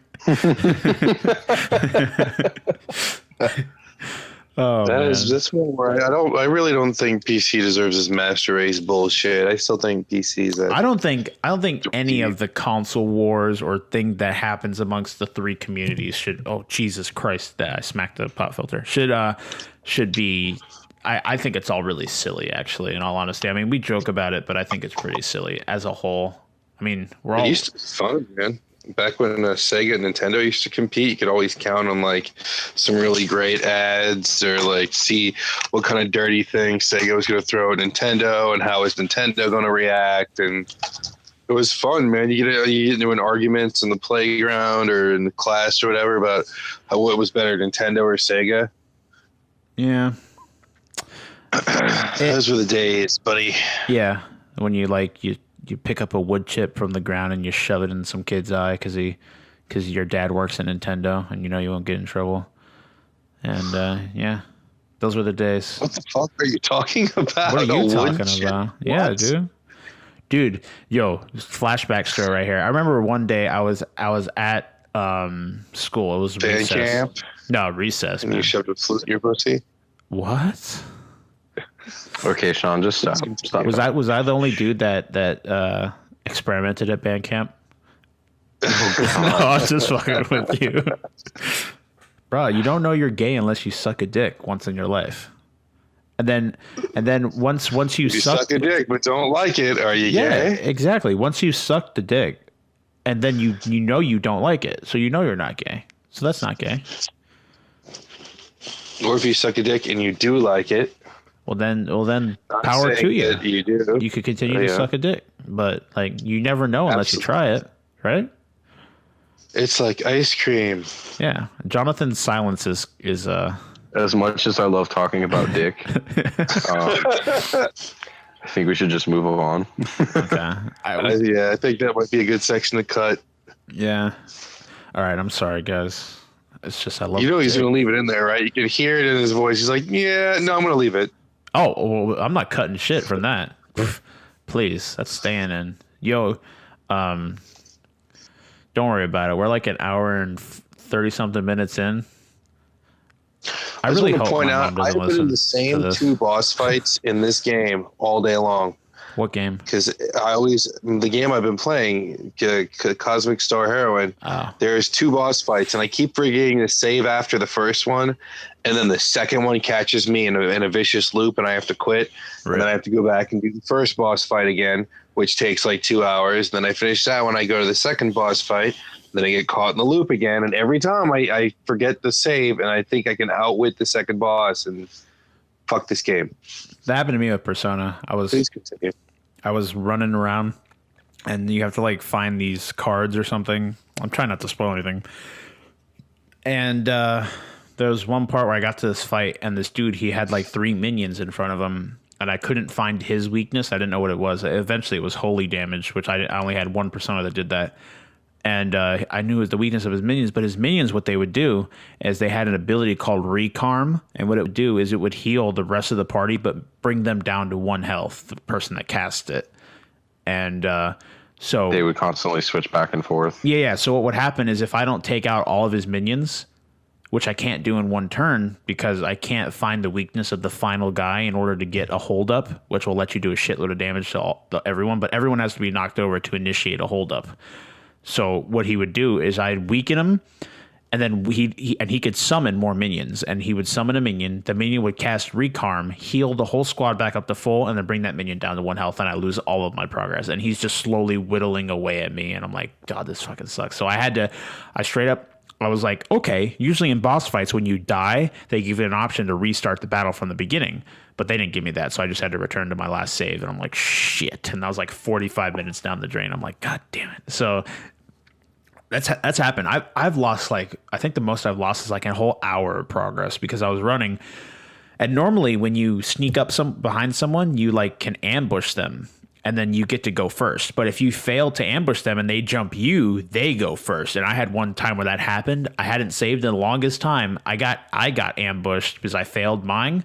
And they just raped my team and destroyed them, and I lost. And in an instant, for some, that's the kind of game where you make one wrong choice and you can end up with a party wipe.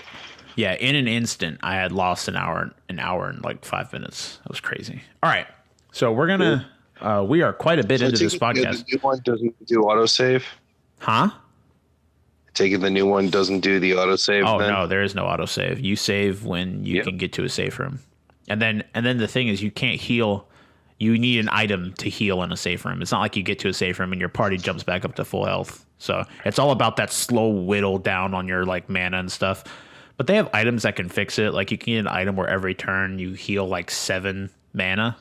So I have that. I have 4 of them, and I just switch them between my active party members. So it reduces that slow whittle on all of our mana pools, because mana is so important. Like if you can't be casting abilities to knock things down and you can't initiate holdups, then there's no point in even fighting on hard because you just get your ass handed to you.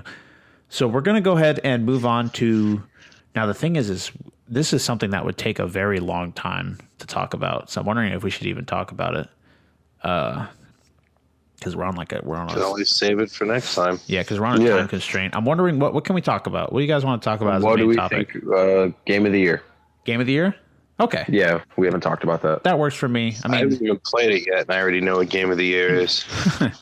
I'm gonna go. We'll go across the board. I know you all haven't played. Like I've played probably the most games out of all of us of the stuff that's come out. But we'll do 2. We'll put up what we think our game of the year is and what we think our runner up is. I want to say you all know mine. I know mine. I'm gonna say Nier, mostly because, and I'd say for a runner up it would be Persona 5. But I think the reason Nier beats Persona is because Nier is new to me, whereas Persona, I kind of knew what I was going to be getting into with Persona, and I knew it was going to be a good game. But Nier, I didn't really have any huge like knowledge on before I got it. So when I played through it and just went through that game and the music, the story, the characters, the fighting in the game and everything about it just blew me away. And I had genuine moments in the game where like my jaw would just straight drop from shit that was happening or something that would happen, especially the way you get the true ending of the game.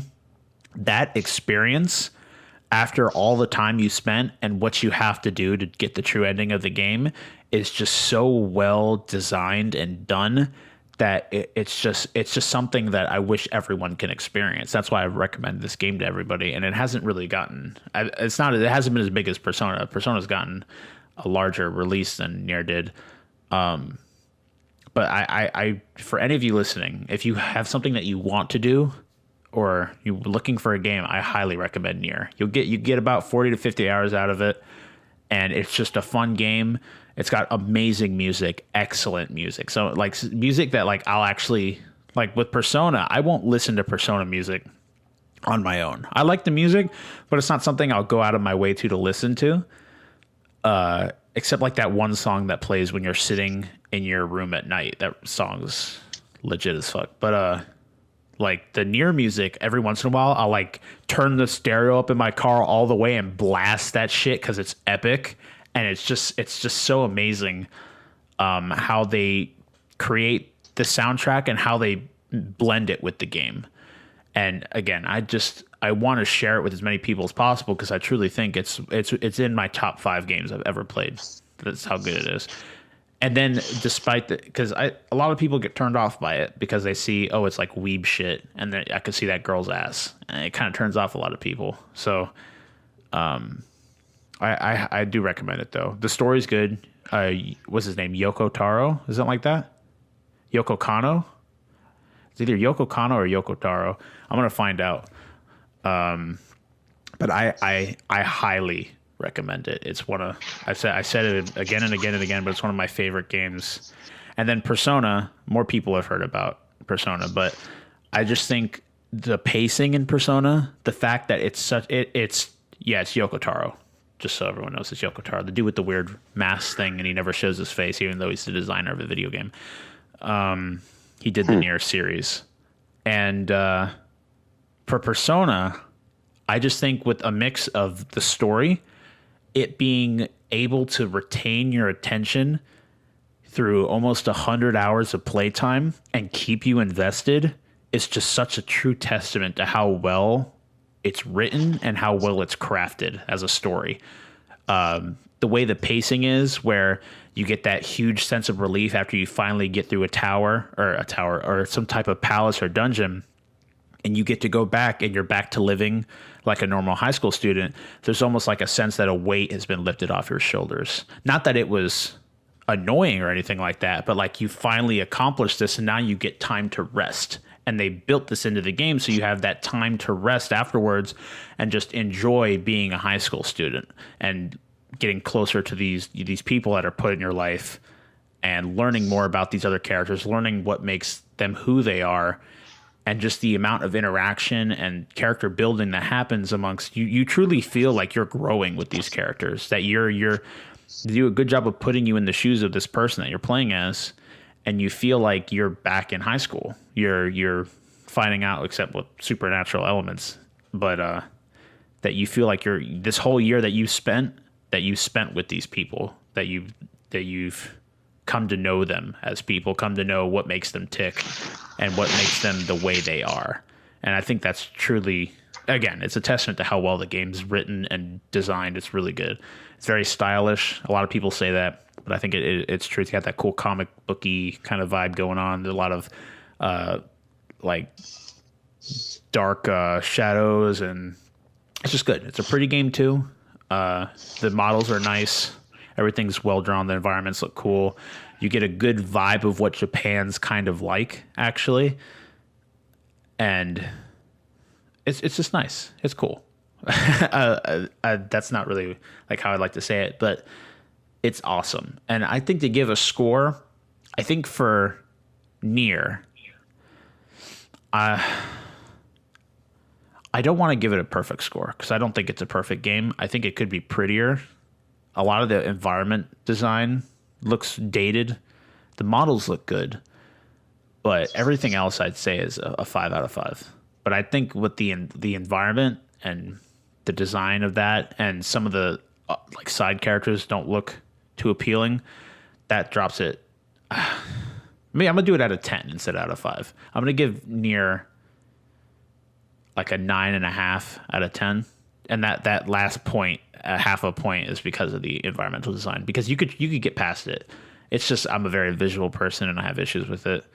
But besides that, everything else in that game is excellent, and it's very well designed, and the story is beautiful. And I'd say Persona is, damn, it's weird because I think I'd give Persona a higher score just because I don't have any problems with it. But I knew what I was doing. I knew what Persona was going to be. I knew it was going to be a good game. But like the things that come out of Nier hit me harder than what's happened with Persona that I've played.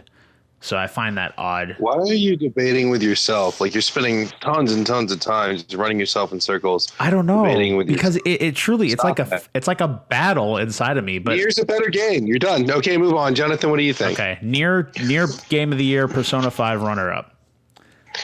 When do they announce Game of the Year? Let me Google it. I got you. I don't even know who announces it, dude. Everybody has their own games of the year. So no, I mean like the game that officially won Game of the Year. Well, it depends on what. There's a bunch of different award ceremonies that like announce it. The more popular one, or whichever one. Okay, let's look at the Game Awards. The Game Awards is some of the bigger ones. So the Game Awards, it's near the end. So like one, let's see. So like the 2016 Game of the Year was announced in the end of October 24th. And that was Overwatch, wasn't it? I think so. I don't think so. Wait. Why the fuck would Overwatch be Game of the Year? Because that's what it is. It did win Game of the Year, but I don't remember which one or which awards group. It's multiplayer only. That doesn't mean anything. Oh my gosh! It depends. It's almost disappointing. It depends on what we're looking at. Because here, let's look at the Game Developers Choice Awards for 2000. Oh wow, they don't have 2016. 2015 was Witcher 3. Yeah, I know that. Game Informer's 2016 was Overwatch. Reader's Choice was Witcher 3. I'm like talking away from the mic because I'm stupid. GameSpots was Overwatch. Okay, because I was just trying to get a frame of reference for the games that they choose. IGN's was Overwatch. Yeah, so Overwatch won Game of the Year. Yeah. So for this year's Game of the Year, I think it's a little too early to say with some of the bigger titles coming out later in the year. Well, like because the only thing else we have, because Red Dead was delayed, so Red Dead's not coming out this year. So we have Call of Duty. It was delayed. It was delayed to next year, or is it delayed like a month or two? No, delayed to next year. It's 2018. Damn it! So Red Dead can't win it. And the only thing we have Destiny 2, which won't win it because it's Destiny. It's Destiny, and then there's Call of Duty, which won't win because it's Call of Duty. Call of Duty. Yeah, that's all you have to say, really, and everyone understands you. Well, I mean, if they really knock it out of the park, I don't see why they wouldn't have an opportunity to win Game of the Year. Wait, when does it come out? Because if you pass a certain point, you're not eligible for it. Because last year, past the eligibility point. Because Breath of the Wild didn't win anything last year because it was past the eligibility point. Breath of the Wild didn't come out last year. Are you sure? What game were they? Yeah, didn't they come out? It came out like 2 months ago. Yellowhole. Oh yeah, you're right. Never mind. Jeez. The hell? I haven't played too many of the games that have come out this year. Yeah, I know. I haven't played. That's the problem, is I haven't played a lot of the games that have come out this year. But from what I've seen in terms of the games that have been coming out and how well they're rated,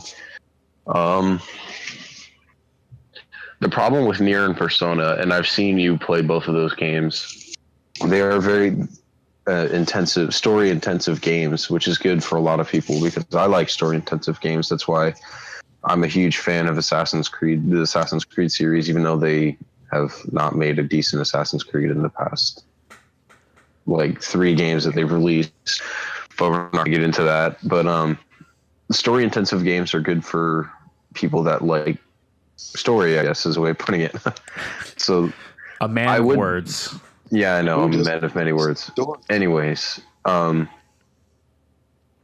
problem with Nier and Persona is, like I said to you the other day when we were talking about it, is that they have like cult following. Like they're not like games like Call of Duty, for example, where a lot of people will just go out and buy the game just to play it. Most people will buy Persona or Nier because they've played. The pop filter again. Most people buy those games because they played the originals. Like people like me that have never played Persona are not going to be like, "Oh, I'm going to go buy Persona 5 to play it." So I feel like a lot of people. Kyle before. Well, that's weird for Persona. What I found super odd is that it's gotten, maybe because of the way they advertise or something, but it's gotten a huge amount of attention from new players that have been entering into the series, which is insane. From people I've talked to, which is only members of that other podcast I referenced earlier, which is I've talked to about 20 to 30 people about it, and every person I've spoken to about it has never played a Persona game before, and they're absolutely adoring every second that they're having in 5. And it's a good game. I understand that. That's why I don't think Nier is going to win anything, because Nier's been kind of swept under the rug. There's a Breath of the Wild. I haven't. I talked to. I know a lot of people that play video games, and none of them have brought up Nier at all, other than you. Yeah. So you're pretty much the only person I know that's played the game. I think since its release, it's only sold like 1 million units. And I mean, for a game like that, I mean, game doesn't have to sell a lot JRPGs. of units to get Game of the Year, guys. Remember that. It No, doesn't I have know. to sell much at all. It can be unpopular and still get Game of the Year. yeah, I know. Yeah, we know. We're just talking about ideas. We understand. But Just putting that out there because you keep talking about units, and the only unit that matters is the one I'm holding on to right now, Oh my god. which is we're not going to get into that. That's for another time. that's for the adult after show. Dude, we should do something like that. What if we do like something The where we after like hours. we watch like dude, we should do I don't know Okay, how we're going well- to distribute this. No, listen. I don't know how we're talk going about to it during the podcast. listen. I don't know how we're going to distribute this, but we should do something like a hentai episode or something. Oh like my that. god, no! Stop Yes, it. please. We need to where we talk, No. where we like watch a hentai No. live, and then or no, No. we all watch it on our own time, and then we review it. We need to do something like that. No. If you're listening and you would like to hear something like that, Antony No. are going to do a sideshow. Can we not? You and Please. no, Antony listen. with a- Listen. If you're listening and you would Pre- like, We're going on a tangent. if We're you would going on a like, tangent. if you would like to hear something like that, leave a comment or anything. Join our Discord. Say, yes, Kyle, I want to hear you talk about Japanese porn. And we will do that. We will make that available to you guys. Oh my god, Kyle. We'll release it on Sundays just so that everybody's offended. Oh my god. Oh, yes, dude. Well, this episode comes out on That was Monday. a joke. I don't suggest you do that. Let's get back to the topic at hand. If I get one yay from anybody, we're doing it. Oh my god. Oh shit! Sean goes on there. Yay. If this I don't even know post if I do gets that, but one I'm like, fuck it. if this post gets one like, No, I'll kill actually, I take that myself. back. That'd be something Antony would do. Yeah, if this post Yeah, gets well- one like, I'll kill myself. And then like you like it yourself. He's like, well, I guess I got to do it. But back to Nier. The thing with Nier is like I've seen the game. I mean, I'd play it, but I don't think I would enjoy it enough to say that it deserves Game of the Year, you know? But yeah, it depends because a lot like it's all about starting it because it's weird because I didn't at first. I was like, oh, this is good. And then it's as the story picked up and shit happened that it just quickly became They got better. my favorite. So it's weird to say because it doesn't look like, if you look at it like from a trailer perspective, it just looks okay, like a somewhat decent RPG. But when you get into like the later aspects of the game, It's not an really RPG. It's not anywhere close to an RPG. It's an Why do you action keep RPG. doing that? It's an action RPG. It's not yes, an it is. RPG. It's an action RPG. You level up and you could change the way your character is. That's an action RPG. Oh my god! Just because you can make a couple choices with a character does not make something a role playing game. But Sean? it's an You action don't need to RPG. get angry about everything. Bro, they make the BioWare games are action RPGs. The Devil May Cry games, well, not Devil May Cry. That's a beat 'em up. If you fucking start putting, no, we're gonna have this conversation. We're gonna have it another time. No. though. We're not gonna do it No, now we're not gonna because do it I'll now. tear you apart. Action We will do this RPGs another are time. like Western Guys. convents, though. They're Guys. designed by Westerners. They're not like a JRPG. Guys, it's okay. Let's just keep talking. Okay. Well, But the problem with games like Nier and that is they're not popular or not as popular here as they are in other places in the world. I think what's going to end up And- happening is everything's going to get swept under Breath of the Wild's rug. And it's going to be really that's- sad. That was going to be my point. Was like I haven't played Breath of the Wild because I don't have a Switch, but based on what I've heard about the game and from what you've talked about, I think that Breath of the Wild, if it doesn't get Game of the Year, I'm going to be surprised. Zelda takes it every year they release a new Zelda. They take it. Like, find me 1 year where they didn't. Twilight Princess took it. Ocarina took it. What about Skyward I Sword? don't think Majora's Mask took it. Skyward Sword took it. Yes, they all. Every year they release one. Zelda took it. It's crazy, too, because we just like... Wind Waker. Nintendo pushes stuff out, and we're like, okay, here, and then we give them like a cookie, like a gold-plated cookie. But like, I have some major problems with Breath of the Wild as a whole. Like, I don't think it's anywhere near worth the praise it's received. But then again, that happens to the Zelda games when they come out all the time. They're given like rave reviews, and then people shit on them later once the hype dies down. That's what happened to Skyward Sword.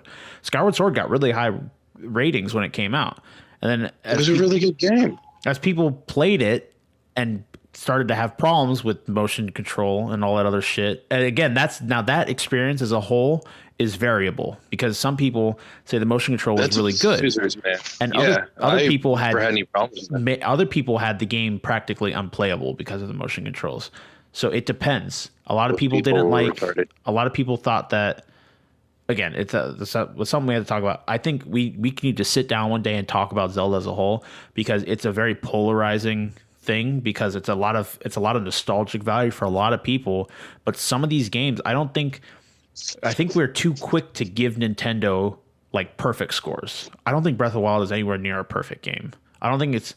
I'd give it like an 8. There's never been a game that's been perfect. Oh, obviously, because everyone has different opinions. Yeah. But I'd give it like an 8.5. Castlevania is perfect. Not all the Castlevanias are perfect. Like that one shitty one that came on the 360. It was kind of weak. They had one on 360. Yeah, that really shitty one that wasn't like anything like Castlevania. Oh, Legacy of Darkness? I don't know. It was like a beat 'em up. I mean, not Legacy of Darkness. The one that Kojima helped make. I don't know. It was I know what you're talking about. Shadow something. Oh yeah, Shadow something. Okay. Shadow of the Night or something like that. Okay. They fucking jumped the shark with that one. It was good, not great, and it really wasn't very Castlevania-ish. It was more. It was like a beat 'em up, wasn't it? Yeah. No, it was like it used a similar kind of thing going on with, like, say, Devil May Cry. So beat 'em up. It had a combo system. Yeah, so hack and slash beat 'em up. Devil May Cry technically count as a beat 'em up? Yeah. Yes. Beat 'em up isn't Dynasty Warriors. Beat 'em up can be anything where you're pressing combos to kill enemies. Bayonetta is a beat 'em up. I think Final Fight, like side left to right side scrolling, you're just punching, kick kind of stuff. Well, it's a broad genre, but Bayonetta and Devil May Cry, they're considered beat 'em ups. That's what they are. Oh, okay. We're going on another tangent. I'm just saying. No, I'm with you. I'm with you on that. I got That's like a 30-second tangent, Jonathan. Jesus. The tangent police. Oh my gosh. But for those of you that are interested, Netflix is releasing a Castlevania anime series. Oh, I know. So check that out. It comes out in July. I think July 7th is the day it comes on. Netflix has shown a lot of love to video games because they're doing the Witcher series too. So yeah. I'm excited to see how those do.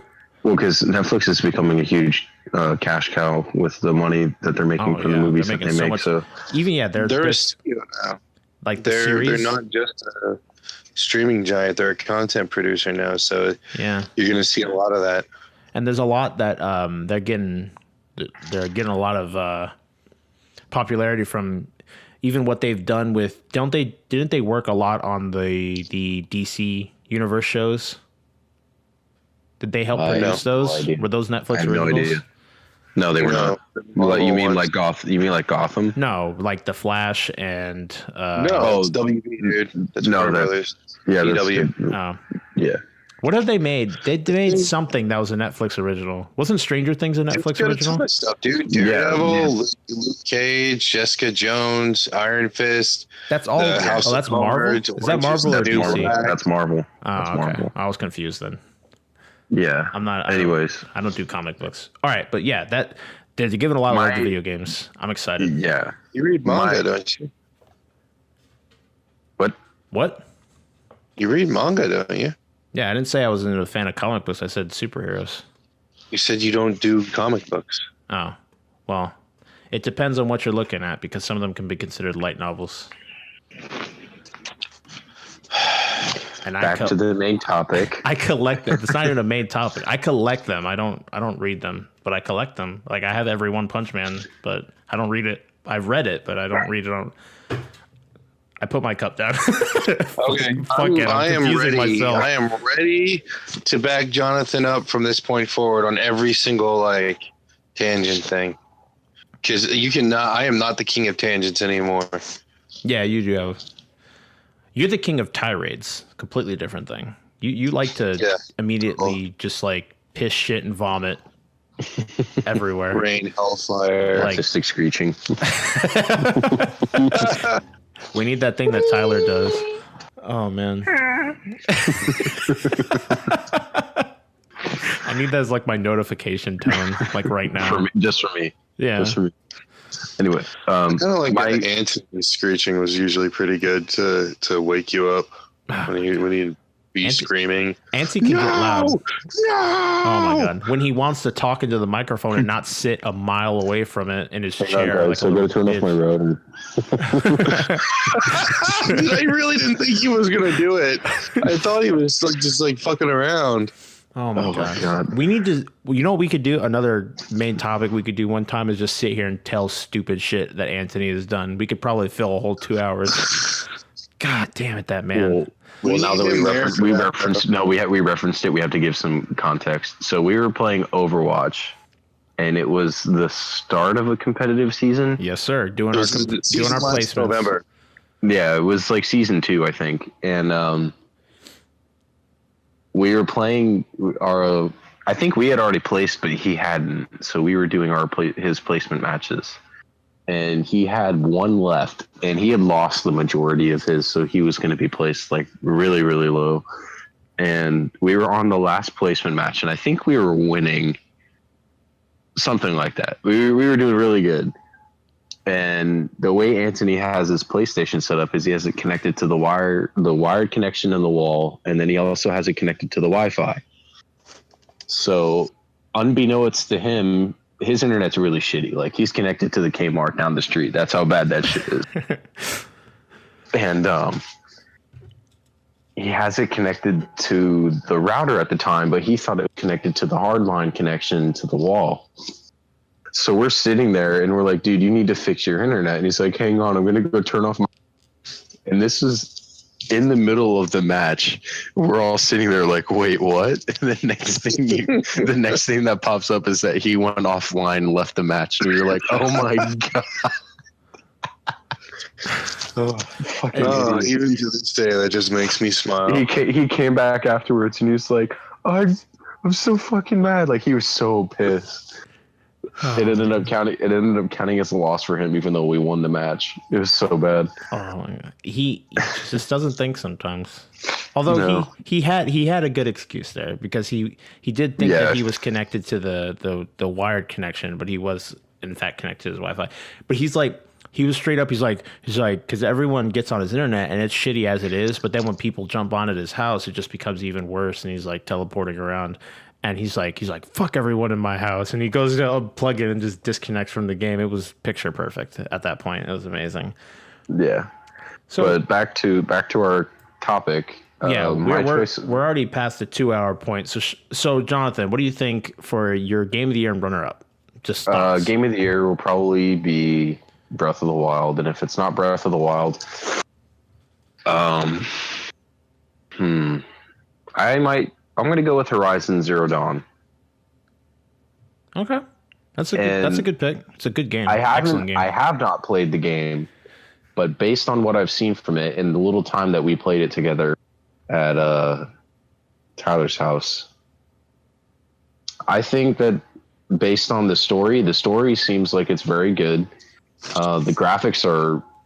I have yet to see a game that has graphics like that. Yeah, it's the prettiest game I've ever played too, and the fact that it's all open world, it's insane. Yeah, it definitely deserves to get some awards for just the way the game looks, because we weren't even playing on a 4K TV, and the way that it was looking on Tyler's TV, it looked pretty amazing. And Nier looks good, but I'd say that the effort that they put into the graphics in Horizon Zero Dawn definitely overshadows Nier. Yeah, definitely. In terms of graphics.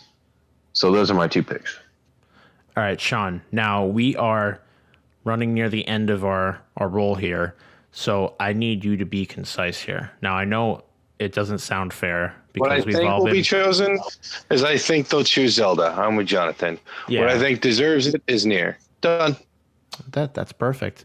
Now, I agree with both of you, and I could see whatever they go with. I could see Now, because my one opinion can be completely different from someone else. So we'll see. It all comes down to when we're still halfway through the year. They might really be concise, Kyle. Yeah, they might release a amazing game or announce an amazing game that will release in the fourth quarter that will just blow everyone away at E3. So we never know. So that was our main topic. We are coming to the end of this podcast. One more thing before we go, I'm just going to remind you all that are listening. If you are listening and you want to connect with us, we do have a Discord. It will be in the description below. Come, just say hi. Tell us you hate our guts. Whatever you want to say to us. If you have anything you want read on the show, if you have a question for us to answer, if you have a question to someone specifically, in the Discord. That's the best way to communicate with us. You could get it for your phone, you get it on your computer, and it's really easy to use. It's really good. So if you like our content, go ahead, drop a subscribe on YouTube. If you are listening to this eventually we'll have it on iTunes and Google Play. Thank you very much. And if you can, because I'm thinking about the future here, because it will go on YouTube first, but eventually we'll get everything on those services. But if you want to drop a rating, leave a review for our podcast as a whole, tell us what you think. It could be anywhere from a 1 to 5, as long as you're giving us feedback. That's what we're looking for. We're trying to make this better for you guys, and we just we need that feedback. That's the most important thing. We want to hear from you. We want to hear from our community, no matter how small it is. If I could count you on one hand, I don't care. I just want to see what you guys think about us as a whole, anything that we can improve. We're going to work on making everything easy for you all as a whole. And so it was a bit of a more hectic episode than normal. With I Shawn do have joining in something late. to add before we disconnect for the night. Disconnects. Yeah, we're going to disconnect, I'm going to DDoS your saying? grandma's life support. Dude, finally. Gotta charge my Nintendo DS somehow, right? All of our Discord names are our PlayStation names. So if you want to add us on PlayStation, we play pretty much every day.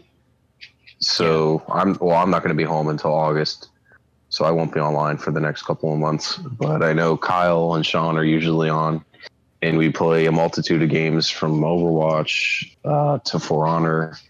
I play Rainbow Six Siege, so if you guys want to play with us, feel free to just send us a friend request, and we'll probably be more than willing to play with you guys. So just keep that in mind too. We need more friends, trust us. And for that, all of our PSN names are in the description as well. They're in the description. That's the important part, because my Discord name is absolutely fucking ridiculous. Yeah, I was going to say you can change it. I just changed it. Raven Shag Poop Ninja.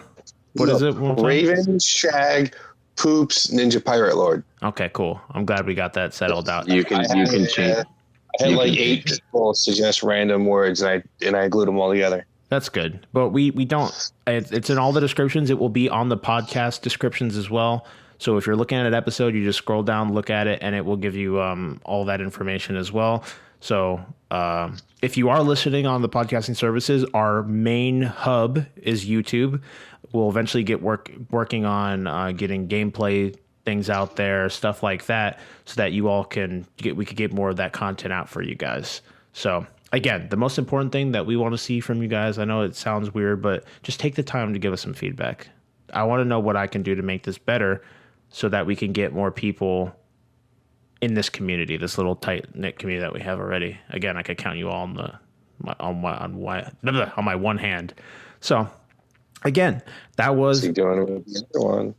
Oh, yeah, counting with one hand, jacking it with the other. I like that. That could also go on a t-shirt. Oh my God. Yeah. So thanks if you have stuck around all the way to the end. Thanks for sticking it through with us. Yeah, if you're still here, I'm impressed. Yeah. I know sometimes we might become grating because we're not the most professional. Sometimes there's audio issues, stuff like that. But we're going to work on getting it better, fixing it up for you guys. And oh man, no professionalism is our motto. Oh, yeah, I guess. Fuck the viewers, right? Yeah, seriously. I'm kidding. Please come back next week. Yeah. listen to our chaoticness again.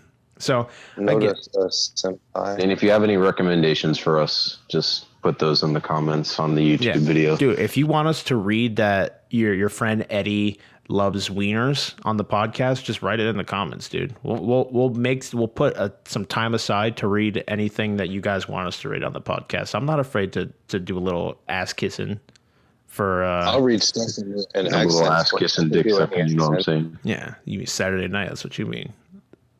Cracking open a cold one with the boys. With the boys. All right.